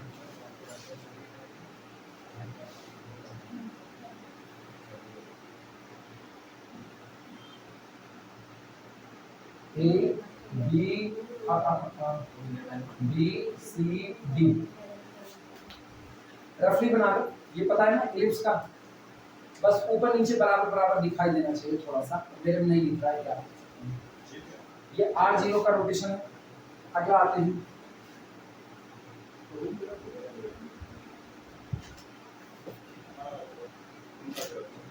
A B C D. अच्छा बोलो, सोच करके जवाब देना। इधर पहले इसको 90 डिग्री रोटेट कराया तो सी ऊपर आ गया, लेकिन 90 डिग्री रोटेट कराने के बाद क्या ये वापस पुरानी पोजीशन जैसा नजर आ रहा है? ये रग्बी की बॉल हो गई जो खड़ी है। अब इसके बाद फिर 90 और रोटेट कराया 180, क्या फिर यहीं पहुंच जाएगा? यानी एक रोटेशन R0 का और दूसरा रोटेशन R180 का।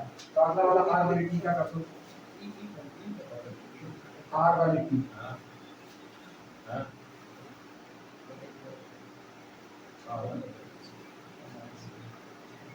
अगर ये R180 है, नामकरण संस्कार बोलो, नामकरण संस्कार। सी उठ करके यहाँ चला रहा है तो ये हो गया सी, और एंटी क्लॉकवाइज में चलो, ये कौन हो जाएगा? बोलो नाम बोलो। ये कौन होगा? सी एक स्टेप छोड़ के यहाँ आया तो डी नहीं, डी एक स्टेप छोड़ के यहाँ डी आएगा। हाँ एंटी क्लॉकवाइज, एंटी क्लॉकवाइज तो सी डी, और डी के बाद कौन? ए, ए के बाद कौन? अब देखो A B C D anticlockwise बचा हुआ है। R0 हो गया, R180 हो गया। अच्छा ये बताओ, हॉरिजॉन्टल लाइन ये नजर आ रही है, इसको अगर शीशा मानो तो ये इमेज ऊपर, ये इमेज नीचे, हॉरिजॉन्टल रिफ्लेक्शन आएगा। हॉरिजॉन्टल रिफ्लेक्शन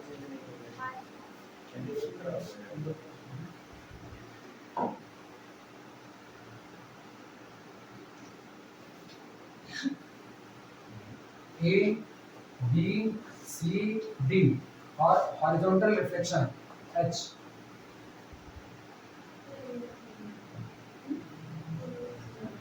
हॉरिजॉन्टल रिफ्लेक्शन का मतलब ए और सी अपनी जगह नहीं बदलेंगे, लेकिन ये दोनों बदलेंगे, बी ऊपर बी नीचे, ए बी सी डी। क्या वर्टिकल रिफ्लेक्शन भी चलेगा? वर्टिकल रिफ्लेक्शन ये मिड वाली लाइन इधर इधर, अब पर भी सेम टू सेम रहेगा। तो एक वर्टिकल रिफ्लेक्शन ले लो, तो फिर कर दो और इधर से बना के कर दो।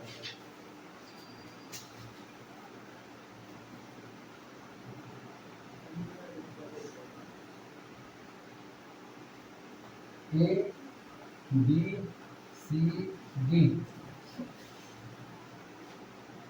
वर्टिकल।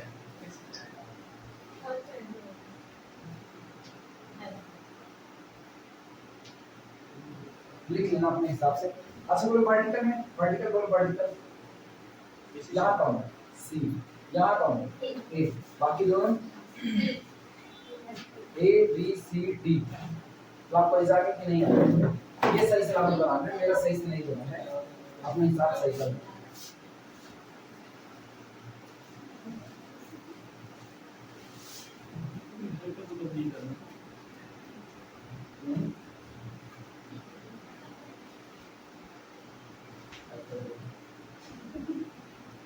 बनाओ ना,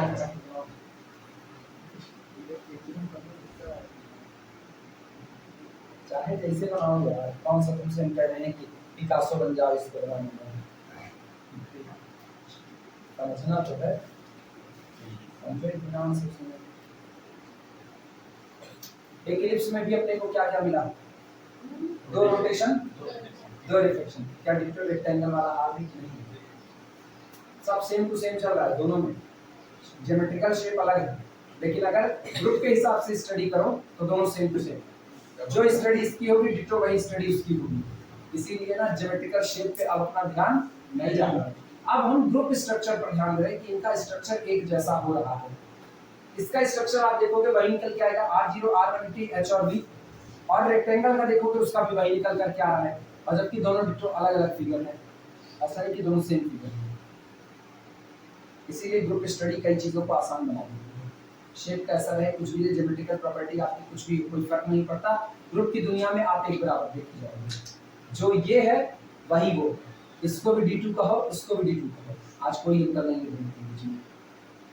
लैंग्वेज लिखें, लिखना अगर ये बन गया हो सकता तो गिरिधर देखो पहले रफ में बनाया, उसके बाद कॉपी बनाएंगे। अरे तुमको सुनो, घर पे जाकर तुम क्या कॉपी नहीं खोलोगे, तुमको पता है ना, कॉपी नहीं खोलोगे, उसी में बना लो रफली। नीक में लागे बना दिया। हाँ मतलब उसको जाएंगे एकदम कसीदा कारी करते काट काट के बनाएंगे, ये इधर डॉटेड डॉटेड डॉटेड बनाएंगे। रफली खींचो, देखो कैसे खींचे हुए हैं, जैसे लग रहा है ना शुतुरमुर्ग के अंडे रखे गए हैं बस खाली बड़े बड़े। बोले लिखना clearly ellipse has clearly an ellipse has clearly an ellipse has two reflection and two rotation.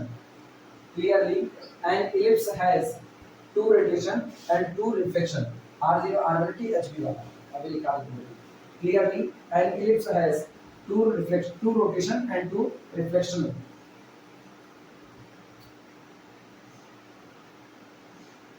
अब ये बताओ, जो रिफ्लेक्शनल सिमेट्री रखी गई है उसके लिए लाइन ऑफ वो एक्सिस ऑफ सिमेट्री क्या क्या है? एक्सिस ऑफ सिमेट्री इलिप्स के लिए एक्सिस ऑफ सिमेट्री क्या क्या है? बाकी लोग कृष्णा एक्सिस ऑफ सिमेट्री क्या है? इलिप्स के लिए रिफ्लेक्शन की एक्सिस ऑफ सिमेट्री क्या है?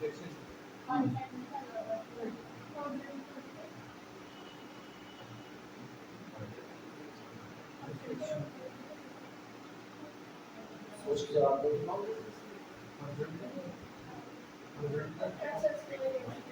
X axis Y axis, X axis Y axis, कहाँ सो रहे हो? अमरीश क्या होगा? About axis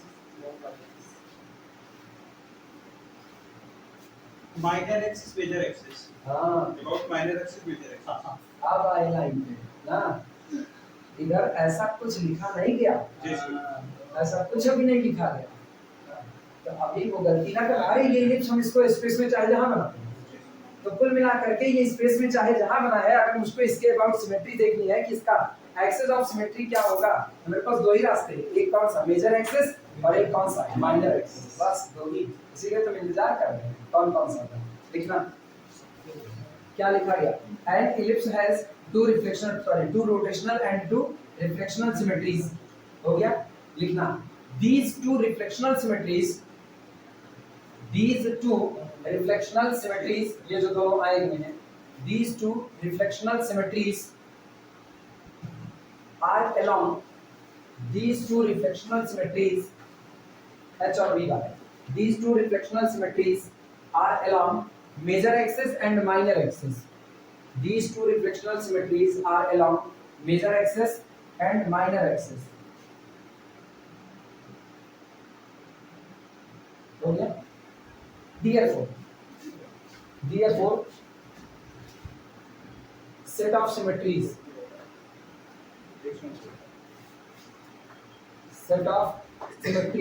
is equal to, पहला कौन हुआ R0, दूसरा कौन हुआ R180 और तीसरा ये मेजर एक्सिस के अलाउंड जो है, मेजर एक्सिस के अलाउंड इसको रिप्रेजेंट H से किए हैं, तो ये H हो गया, और माइनर एक्सिस के अलाउंड जो है उसको किसके अबाउट किए हैं? लिख दो, यही सेट ऑफ सिमेट्रीज होता है, मेजर एक्सिस माइनर एक्सिस। अब आओ सब हाइपरबोला की जो बनाते हैं, चेक करते हैं हाइपरबोला का किस्सा क्या होता है।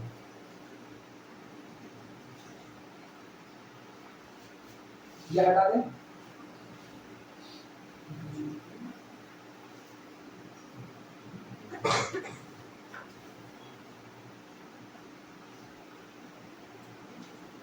कमलेश कम हियर आओ पहुंचो वीडियो 2 मिनट के लिए रोक दो 2 मिनट के लिए वीडियो। हाँ नहीं तो इनको हेजिटेशन फील होगा।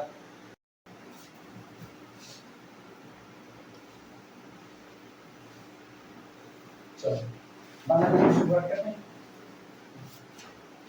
सिंपल सा हेडिंग डाल देना ना, फॉर हाइपरबोला, सॉरी हाँ ठीक है, फॉर हाइपरबोला।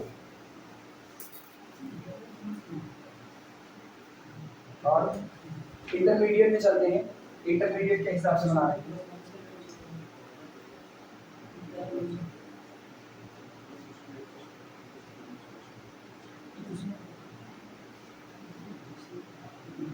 ज्यादा है इंटरमीडिएट में हाइपरबोला, ऐसा ही थोड़ा सा ज्यादा कर्व होता था, थोड़ा सा सीधा बनाने थोड़ा सा बनाने के चक्कर में लिखना। अब सुनो, नाम का संस्कार जैसा तुमको करना है वैसा नाम का संस्कार कर लो, ठीक है। ये इसको कह देते हैं कैपिटल ए, इसको कह दिया जाता है ओ, और इसको कह देते हैं बी, चलेगा। ए ओ बी तीनों मिड पॉइंट दे दिए ना, रोटेट कराएंगे तो पॉइंट आउट तो दिखना चाहिए कौन कहाँ गया कहाँ नहीं गया। अच्छा, इसके बाद फिर एक काम और करते हैं, इसको 1 कह देते हैं, इसको 2 कह देते हैं। तुम खड़ी लाइन ना बना दो, 1 2, और सुनो तुम्हारी मर्जी, 1 2 3 4 ऐसे जाओ, और 1 2 3 4 ऐसे। तो पहला R0, पहला R0 जैसा है वैसा ही बगल में छाप देना। R0 0 डिग्री रोटेशन कौन होगा, ये और ये बराबर बराबर है। तो ये रहा 1 2, और इसकी खोपड़ी A, ये O, इसकी खोपड़ी है B, 3 4, ये तो है R0। अगला कौन होगा R180, इस पूरे को 180 डिग्री घुमा देंगे, और R180 घुमाते हैं।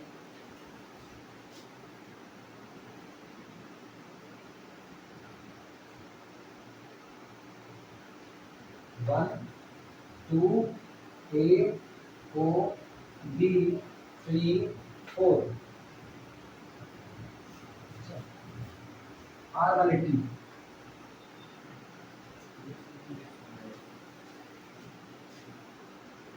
ये बताओ 180 घुमाओगे, हाँ ना, जिस पर 180 घुमाओगे, या ऐसा पकड़ो डंडे जैसा है, 90 हुआ, इधर देखना ऐसे पकड़ेंगे 90, और फिर इधर 180 हो गया पूरा पूरा। और जब ये पूरा इधर आ गया तो सोचो ये पूरा हिस्सा ये ऐसे चल करके इधर आ गया, तो 4 ऊपर 3 नीचे, और इधर वाले में 2 ऊपर 1 नीचे। तो इसका मतलब पहले तो शेप ये बना लो, और 4 ऊपर 3 नीचे, और इधर से 2 ऊपर 1 नीचे। अच्छा, इनका पोजीशन का क्या हाल होगा, ए ओ बी आज इधर से बी ओ ए, यही होगा कि नहीं, कोई कंफ्यूजन किसी का। एक हो गया R0, एक हो गया R180, 2 आ गए। अच्छा, एक चीज गौर करो, रेक्टेंगल में R0 R180 H और V आया था, फिर इलिप्स में R0 R180 H और V आया, और अब पैराबोला हाइपरबोला में भी R0 R180 H और V आया। तीनों का ज्योमेट्रिकल शेप अलग अलग है, लेकिन एज अ रूट तीनों सेम टू सेम होने चाहिए।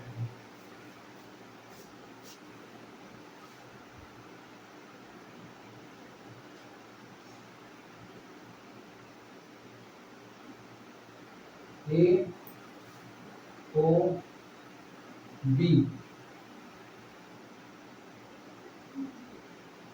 1 2 और 3 4, बोलो हॉरिजॉन्टल लाइन के अबाउट सेक्शन में, हॉरिजॉन्टल लाइन H यही सामने है, इसके अबाउट रिफ्लेक्शन नीचे वाला ऊपर, ऊपर वाला नीचे, तो अपने पास क्या बनेगा,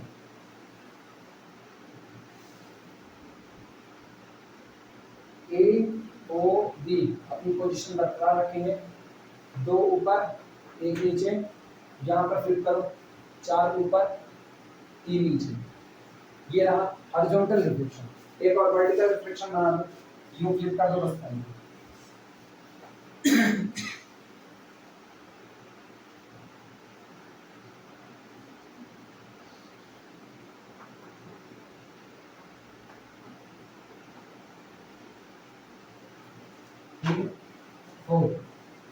और वर्टिकल रिफ्लेक्शन होते हैं,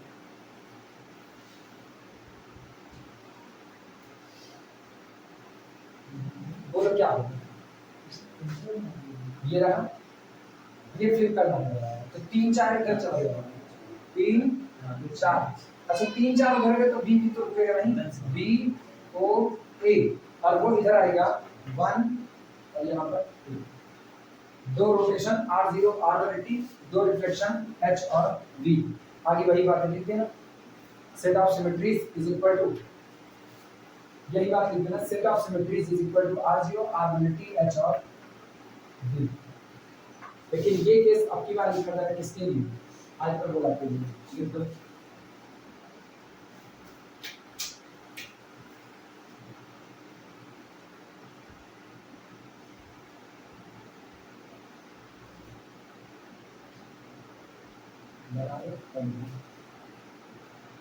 गैलियन के न्यूमेरिकल को लगाते वक्त हर न्यूमेरिकल पर निगाह जमा करके चलना और पीछे वाले जितने न्यूमेरिकल लगाते चलो, चलो ये तो चलो डाइहेड्रल ठीक है, लेकिन आगे जैसे ग्रुप के एक्सरसाइज में आएंगे वैसे ही हर न्यूमेरिकल पर निगाह जमाना और आगे जितना पढ़ते चलना पीछे वाला दोहराते चलना, क्योंकि ये न्यूमेरिकल में थ्योरी दी हुई है। सबसे बड़ा बवाल यही काम है ना, इसको कहते हैं ना कि आप छिपे दुश्मन से लड़ रहे हैं, न्यूमेरिकल में थ्योरी डाल दी है।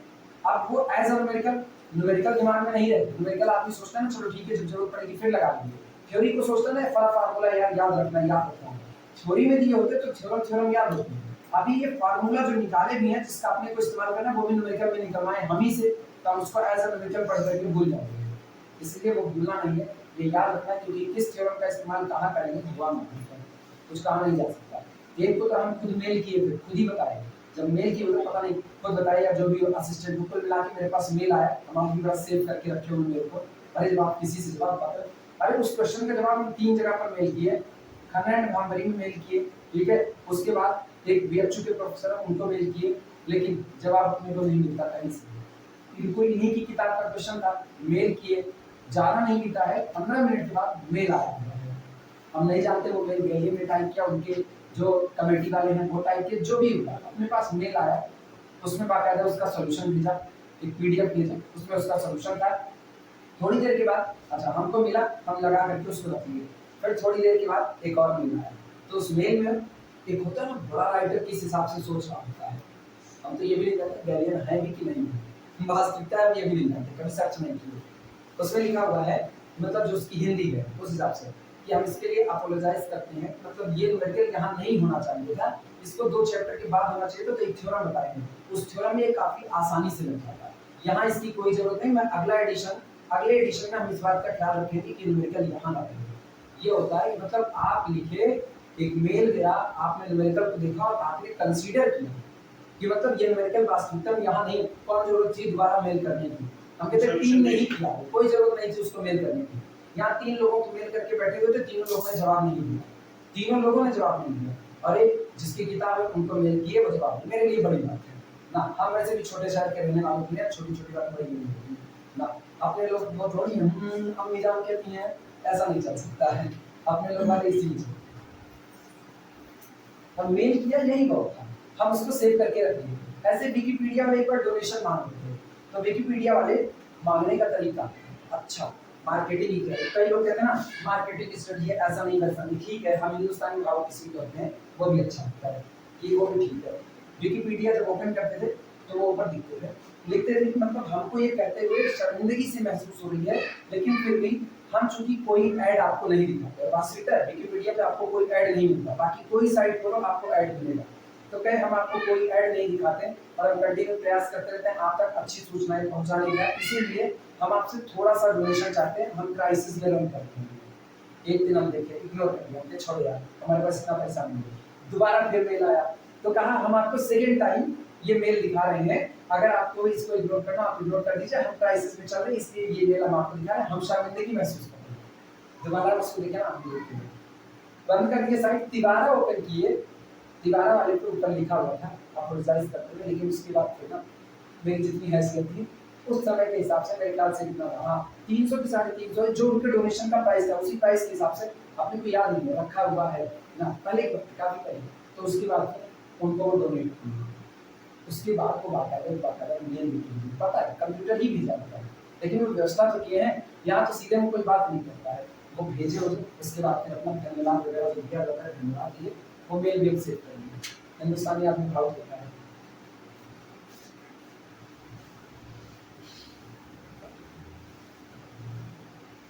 विकिपीडिया का हम लोग इतना इस्तेमाल करते हैं कि हमको विकिपीडिया जैसी साइट पर कुछ भी डोनेट करना ना खलता नहीं। आप उसका इस्तेमाल करते हो, आप उससे सीखते हो, और वास्तविकता में विकिपीडिया बहुत सीखा है। शुरू से जब से इस्तेमाल करना शुरू किया तब से विकिपीडिया बहुत सीखा है। सही सिखाया गलत सिखाया ये एक अलग बात है, लेकिन जो उसने सिखाया उसमें बड़ा हिस्सा सही का था और अच्छी भी थी। इसीलिए विकिपीडिया विकिपीडिया है।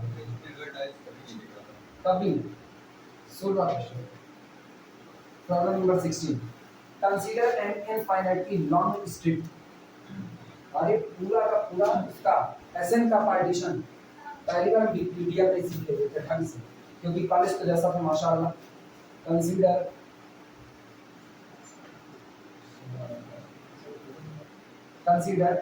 N infinitely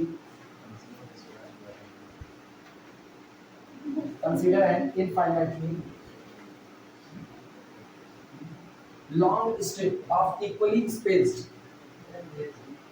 long strip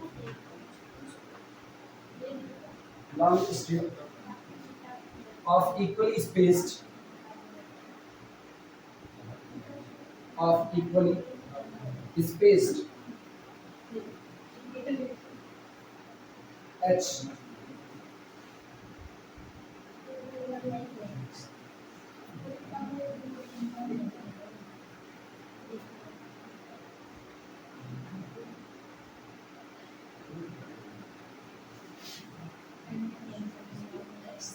Consider an infinitely long strip of equally spaced S।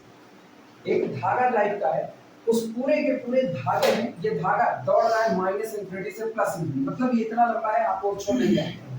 और उस पूरे धागे पर इक्वल बराबर की दूरी पर, एकदम बराबर दूरी पर H को चिपका दिया गया है। इक्वली स्पेस्ड H, सारे H एक बराबर दूरी पर हैं।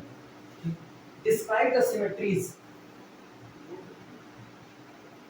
describe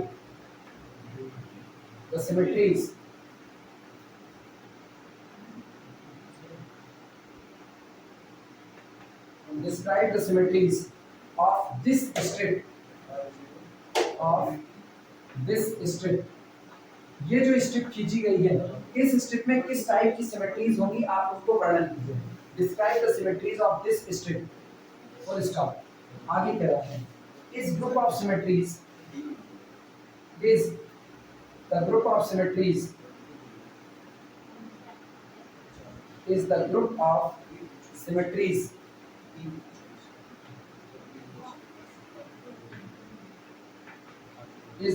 symmetries of the strip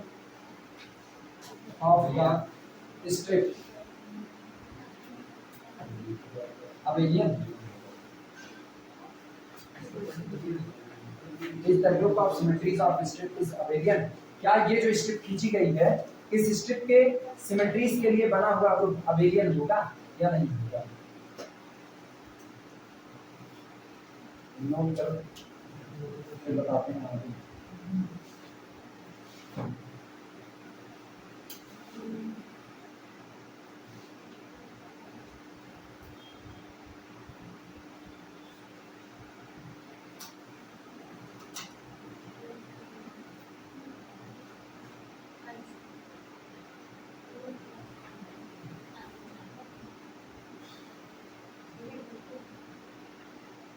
numerical note करो तो चलते हैं इसमें आगे बढ़ाते हैं।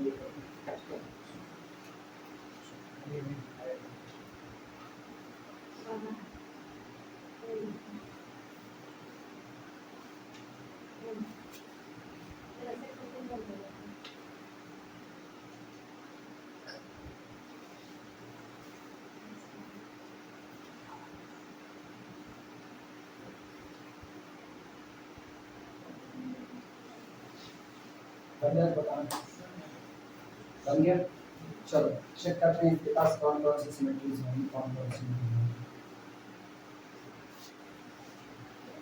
ये हटा दें। अब तो न्यूमेरिकल पता चली गया है करना क्या है ना। सारे H आपस में एक बराबर दूरी पर मौजूद हैं और इनफाइनाइटली ये स्ट्रिप फैलती चली गई है, और हमको ये पता करना है कि इस स्ट्रिप के पास किस तरह की सिमेट्रीज हैं इसकी कुल सिमेट्रीज निकालनी है, पहली बात। दूसरी बात, ये जो सिमेट्रीज निकालने के बाद आप ग्रुप फॉर्म करोगे, वो ग्रुप ऑफ सिमेट्रीज क्या अबेलियन ग्रुप होगा या नहीं होगा, ये याद रखना। डाइहेड्रल के बारे में एक बात कही गई है, dihedral n greater than or equal to 3 पर अबेलियन नहीं होगा। ये जो n greater than or equal to 3 की बात कही गई, n गॉन के लिए कही गई है, रेगुलर n गॉन के लिए। क्या ये एक लाइन, सीधी लाइन रेगुलर n गॉन को रिप्रेजेंट करती है? क्या एक सीधी लाइन रेगुलर n गॉन को रिप्रेजेंट करती है? n गॉन का वो याद है ना, n गॉन की डिफिनेशन क्या होती है? रेगुलर n गॉन की डिफिनेशन जिसमें n साइड्स हो, और लाइन में एक साइड होती है, और काम होगा कि नहीं होता। हम कुछ नहीं जानते, हम खाली कंफ्यूज कर रहे हैं, बाकी तुम लोग जानो।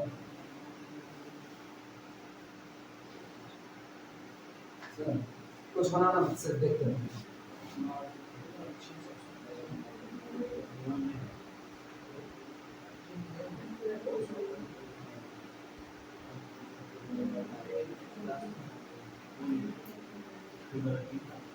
चलेगा? ये सामने नजर आए, और तो इसमें सिमेट्रीज कितने टाइप की पहले बता देते हैं। ये बताना, इसको ऐसे पकड़ा, ठीक है, रोटेट करा दिया, रोटेट करा दिया तो क्या अभी सिमेट्रिक है? नहीं। अब जो स्ट्रिप ऐसे पहली थी वो स्ट्रिप इधर से पकड़ी, ठीक, तो इसका मतलब नहीं। अच्छा, इधर से पकड़ा यूं दोनों हिस्से से, और ये घुमा दिया, जैसे बड़े से तिजोरी का वो खजाने वाली तिजोरी खोली जाती है ना, इधर से पकड़ा, फास्ट एंड फ्यूरियस, ये पकड़ा और घुमा करके इधर पहुंचा दिया। सारे एच पलट भी जाएंगे, लेकिन फिर भी कोई अंतर नजर नहीं आएगा। तो इसका मतलब एक तो जैसा है ऐसा रहे, that's called the R0 rotational symmetry, और उसके बाद घुमा दिया तो अपने को मिला R180। अब R180 के बाद फिर घुमाओगे तो वापस यही आ जाएगा, तो कुल मिलाकर के दो रोटेशनल सिमेट्री। अच्छा, और रिफ्लेक्शनल को देखते हैं, ध्यान देना, रिफ्लेक्शनल सिमेट्री का मजा देखना है। यहाँ से हॉरिजॉन्टल लाइन, शीशा है, कोई बदलाव? तो एक तो हो गया हॉरिजॉन्टल सिमेट्री। अच्छा, अगला देखना,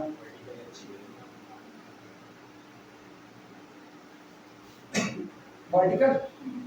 क्या यही वर्टिकल?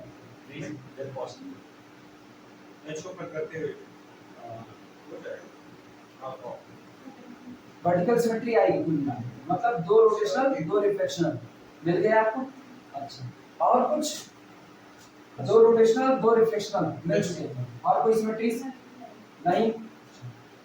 ध्यान देना, एच इधर कलरफुल चौक पड़ी है, कलरफुल वाली,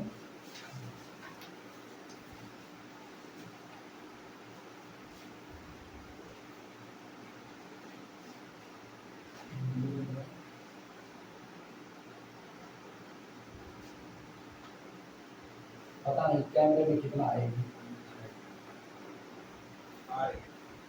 दिख रहा है कलरफुल?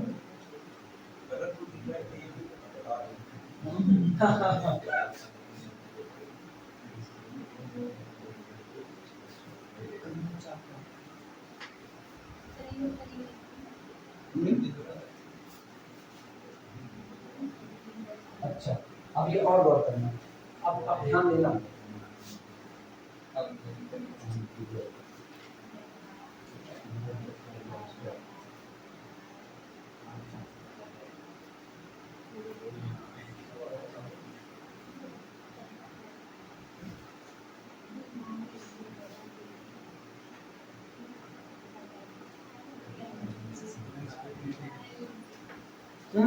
चलेगा?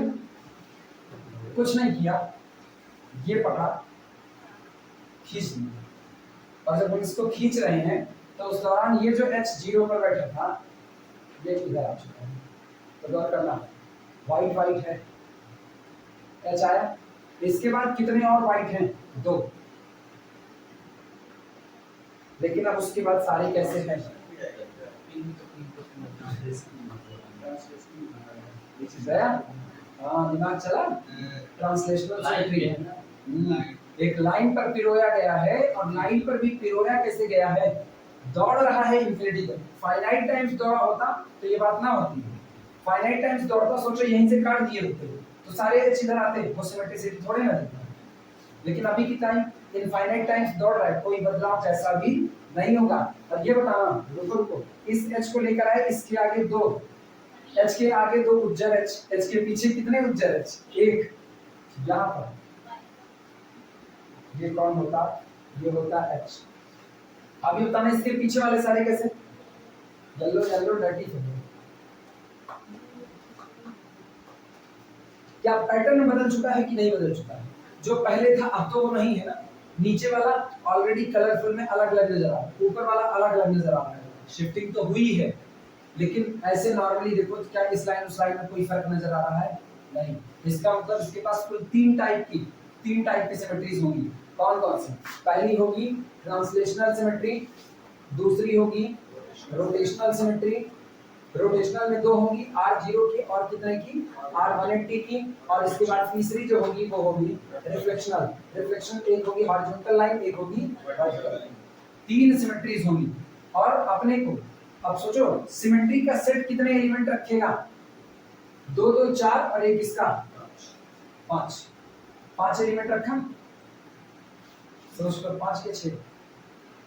रोटेशन कितने आए हैं? 2। रिफ्लेक्शन कितने आए हैं? 2। ट्रांसलेशनल कितना है? 2 2 4 1 5, 5 एलिमेंट। अभी 5 एलिमेंट का सेट दिख रहा है, बाद में देखा जाएगा क्या होता है। 5 एलिमेंट का सेट नजर आ रहा है। सवाल ये उठता है क्या ये अबेलियन है कि नहीं है? एनगॉन की थ्योरी से जोड़ सकते हैं कि नहीं, पहले ये बताओ। क्या लाइन एनगॉन होती है? अगर लाइन एनगॉन होती है, अगर तुमको लगता है कि लाइन में एक साइड होती है और एनगॉन होती है, तो ठीक है। एनगॉन की थ्योरी से जब जब symmetry n greater than r equal to 3 होगा, यानी साइड की संख्या 3 या 3 से बड़ी होगी, तब तक अबेलियन नहीं होगा। तो कम वाले पर सोचा जा सकता है। लेकिन अगर लाइन एनगॉन होती ही नहीं है, तो इसका मतलब हमको इनमें से एलिमेंट उठा करके चेक करना पड़ेगा कि क्या ये अबेलियन होगा या नहीं होगा। यानी हमको कोई एक एलिमेंट खोजना पड़ेगा जिसके लिए कम्यूटेटिविटी की प्रॉपर्टी फेल कर रही हो, तभी हम कह सकते हैं कि ये अब अबेलियन नहीं होगा। कही गई बातें समझ में आ रही हैं?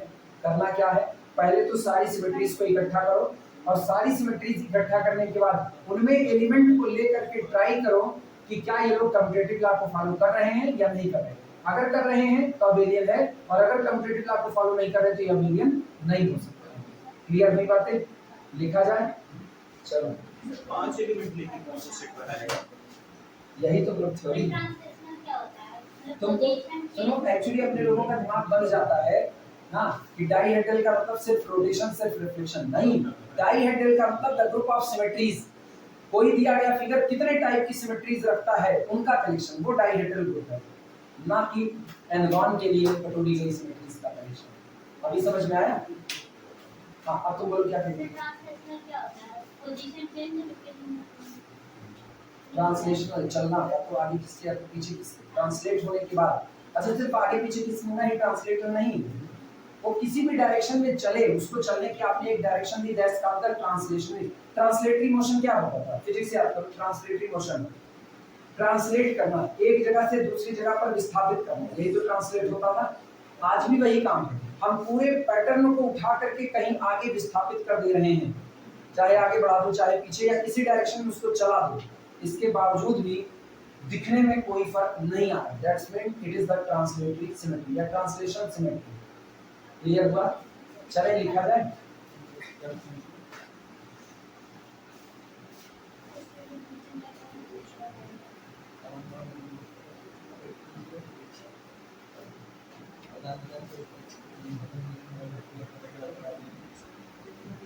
चलो शुरुआत करते हैं। पहले तो एक लाइन लिखो, दिस स्ट्रिप, एक लाइन लिखो, दिस स्ट्रिप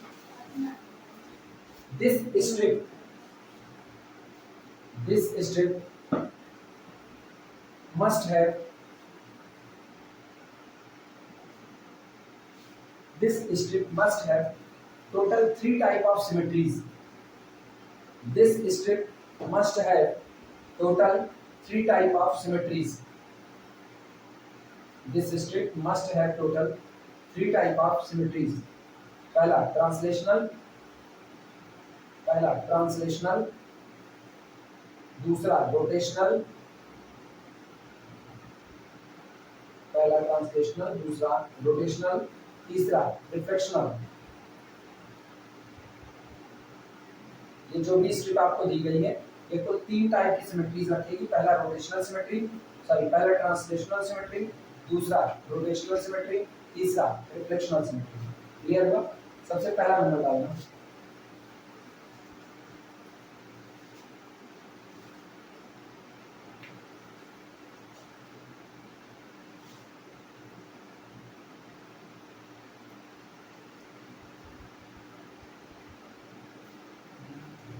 लैंग्वेज क्या लिखी जाए इसके,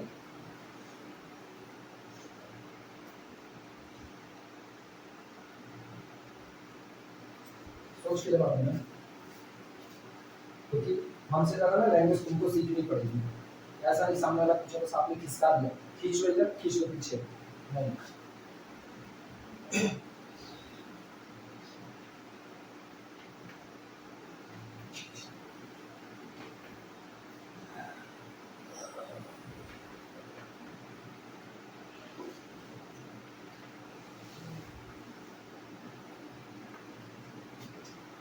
कितने कितने की डिस्टेंस रखे हैं दोनों के बीच में? कितने कितने की? एक एक के बीच में। ठीक, ये बताओ दो लोगों के बीच की जो डिस्टेंस है, इन दोनों के बीच की डिस्टेंस, अच्छा पहले के और लास्ट के बीच, इसके तीसरे के बीच की डिस्टेंस 3 3। अगर हम जो डिस्टेंस इनके बीच में है इसी के मल्टीपल में इनको खिसकाएं तो क्या सिमेट्रिसिटी डिस्टर्ब होगी? नहीं होगी। इसका मतलब 2h के बीच में जितने की डिस्टेंस है उसी के मल्टीपल में इनको खिसकाने पर इनके पास ट्रांसलेशनल सिमेट्री बनी रहेगी। सही है? क्लियर है? लिखा जाए, लैंग्वेज लिखना, लैंग्वेज बोले, लिखो इफ, या रुको इफ नहीं, बी कैन स्लाइड, हम खिसका सकते हैं, we can slide, we can slide this strip, we can slide this strip. ये जो एच की पट्टी दी गई है आपको, इस पट्टी को आप खिसका सकते हो। We can slide this strip either in the left side, either in the left side or in the right side, either in the left side or in the right side by a multiple of, by a multiple of, by a multiple of the distance between 2h, TWO होना चाहिए।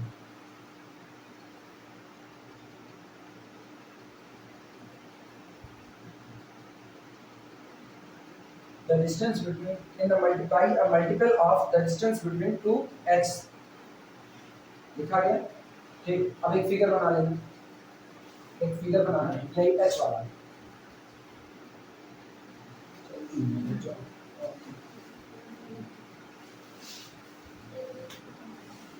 h h h सो equally spaced है। और सुनो, इनको समझने के लिए ना इनके नीचे नंबर लिख दो, वही 0 1 2 -1, वही इंटीजर वाले सेट पर बैठा देना। ये 0 1 2 -1 -2, सिर्फ समझने के लिए इनको बैठाया है बस, कि अपने को पता चले ना कौन सा h किस नंबर पर। अभी उधर नामकरण संस्कार किए थे ना, पैराबोला बना रहे थे या एलिप्स बना रहे थे, तो सब पे नाम लिख दो। ऐसे ही इन पे पता चले ना कौन खिसक करके कहाँ गया, तो नीचे इनको इंटीजर के सेट पर बैठा दिया। और ये बताओ अगर हम इसको 2 स्टेप आगे की तरफ स्लाइड करें, 2 स्टेप आगे की तरफ स्लाइड, 2 स्टेप दिस डायरेक्शन में बता दी, स्लाइड 2 स्टेप आगे की तरफ 2 स्टेप बढ़ा दो। तो जब आगे की तरफ 2 स्टेप बढ़ाओगे तो दो पर मिलेगा, ये बताना 2 स्टेप आगे बढ़ा दो। ये h0 वाला कहाँ जाएगा? यहाँ जाएगा, तो इसका मतलब यहाँ आ गया h0। और ये बोलो -1 वाला कहाँ जाएगा? 2 स्टेप बनाना है, 1 वाले पर आ जाएगा, आ गया h। -2 सो ऑन, और आगे डॉट डॉट डॉट। पता है क्यों बाकी गायब कर दिए? पता है क्यों बाकी गायब किए? जैसे h इज इक्वल टू 0 था, 2 स्टेप आगे कर देना, 2 स्टेप आगे कर दिया, और इन दोनों को अगर हम लिख दिए होते तो अपने को यह पता चलता किसका है कि नहीं किसका है। अभी अपने को पता ना आगे एक अंधेरा कुआं है और इनको ढकेल दिए उसमें, तो लोग आगे बढ़ गए, तो ये दोनों चले गए कुएं में, और अपने को नजर कहां से आने लगा? 0 से। 0 -1 -2, पीछे बढ़ना चाहो -3 -4। समझ में आई बातें? इसीलिए बनाने का तरीका ही है। स्लाइड किया, 2 स्टेप आगे की तरफ। अच्छा 2 स्टेप पीछे करते तब पर भी स्टेप ऐसे ही नजर आती कि नहीं? तो हमको बैक साइड स्टेप वाले बनाने की कोई नीड तो है नहीं, तो ये पहला वाला बना दो।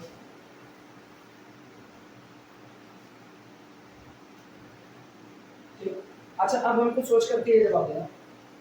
अभी तो हमने 2 स्टेप खिसकाया तो एक रो एक ट्रांसलेशनल सिमेट्री नजर आया। क्या किसी ने मुझको बाउंड किया कि बस 2 ही स्टेप खिसकाना? हम 1 स्टेप खिसकाएंगे तो क्या वो ट्रांसलेशनल सिमेट्री नहीं देगा? क्या रोटेशन मारते थे? क्या रोटेशन मारते थे? R0 R180। हर रोटेशन पर एक सिमेट्री गिन रहे हो कि नहीं गिन रहे हो?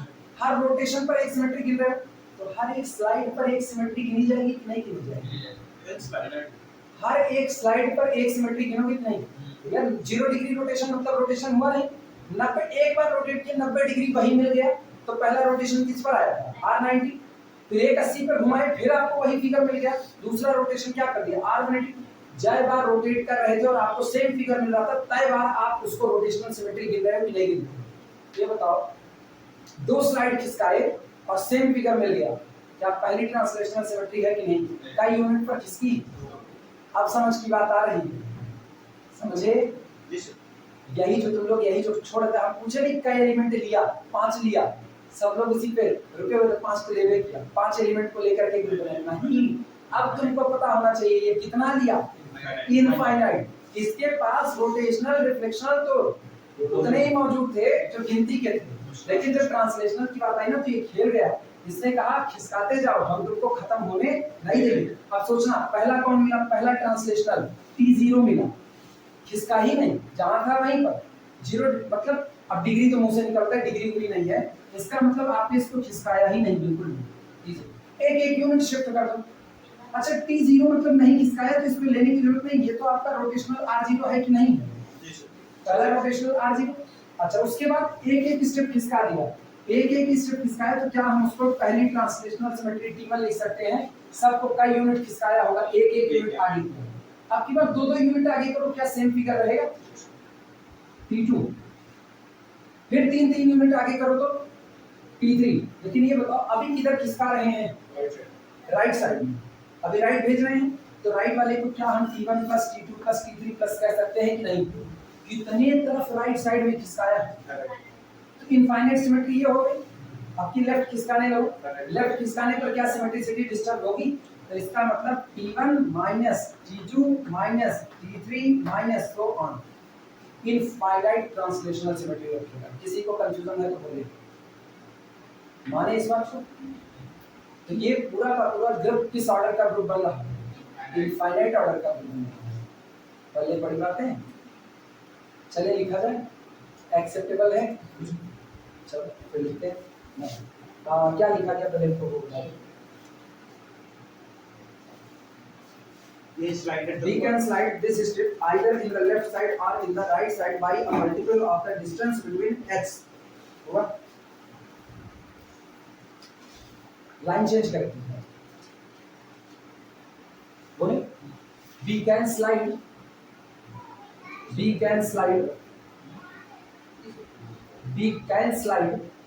this strip, या as लगा दो नाम, as we can slide, जैसा कि हम इसको खिसका सकते हैं, as we can slide this strip। एक ग्रामर पर मत जाओ ना, अपनी अंग्रेजी में से बड़ी कम हाली में चल रही है आजकल, फिर आगे ये हाँ तो माने नहीं।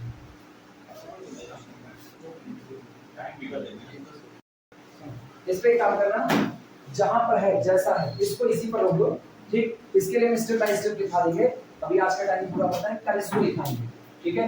और खुद से लिखने की अभी कोशिश मत करना, अब इसको लिखा देंगे उसी हिसाब से इसको लिखेंगे। ये तो कंफर्म हो गया ना?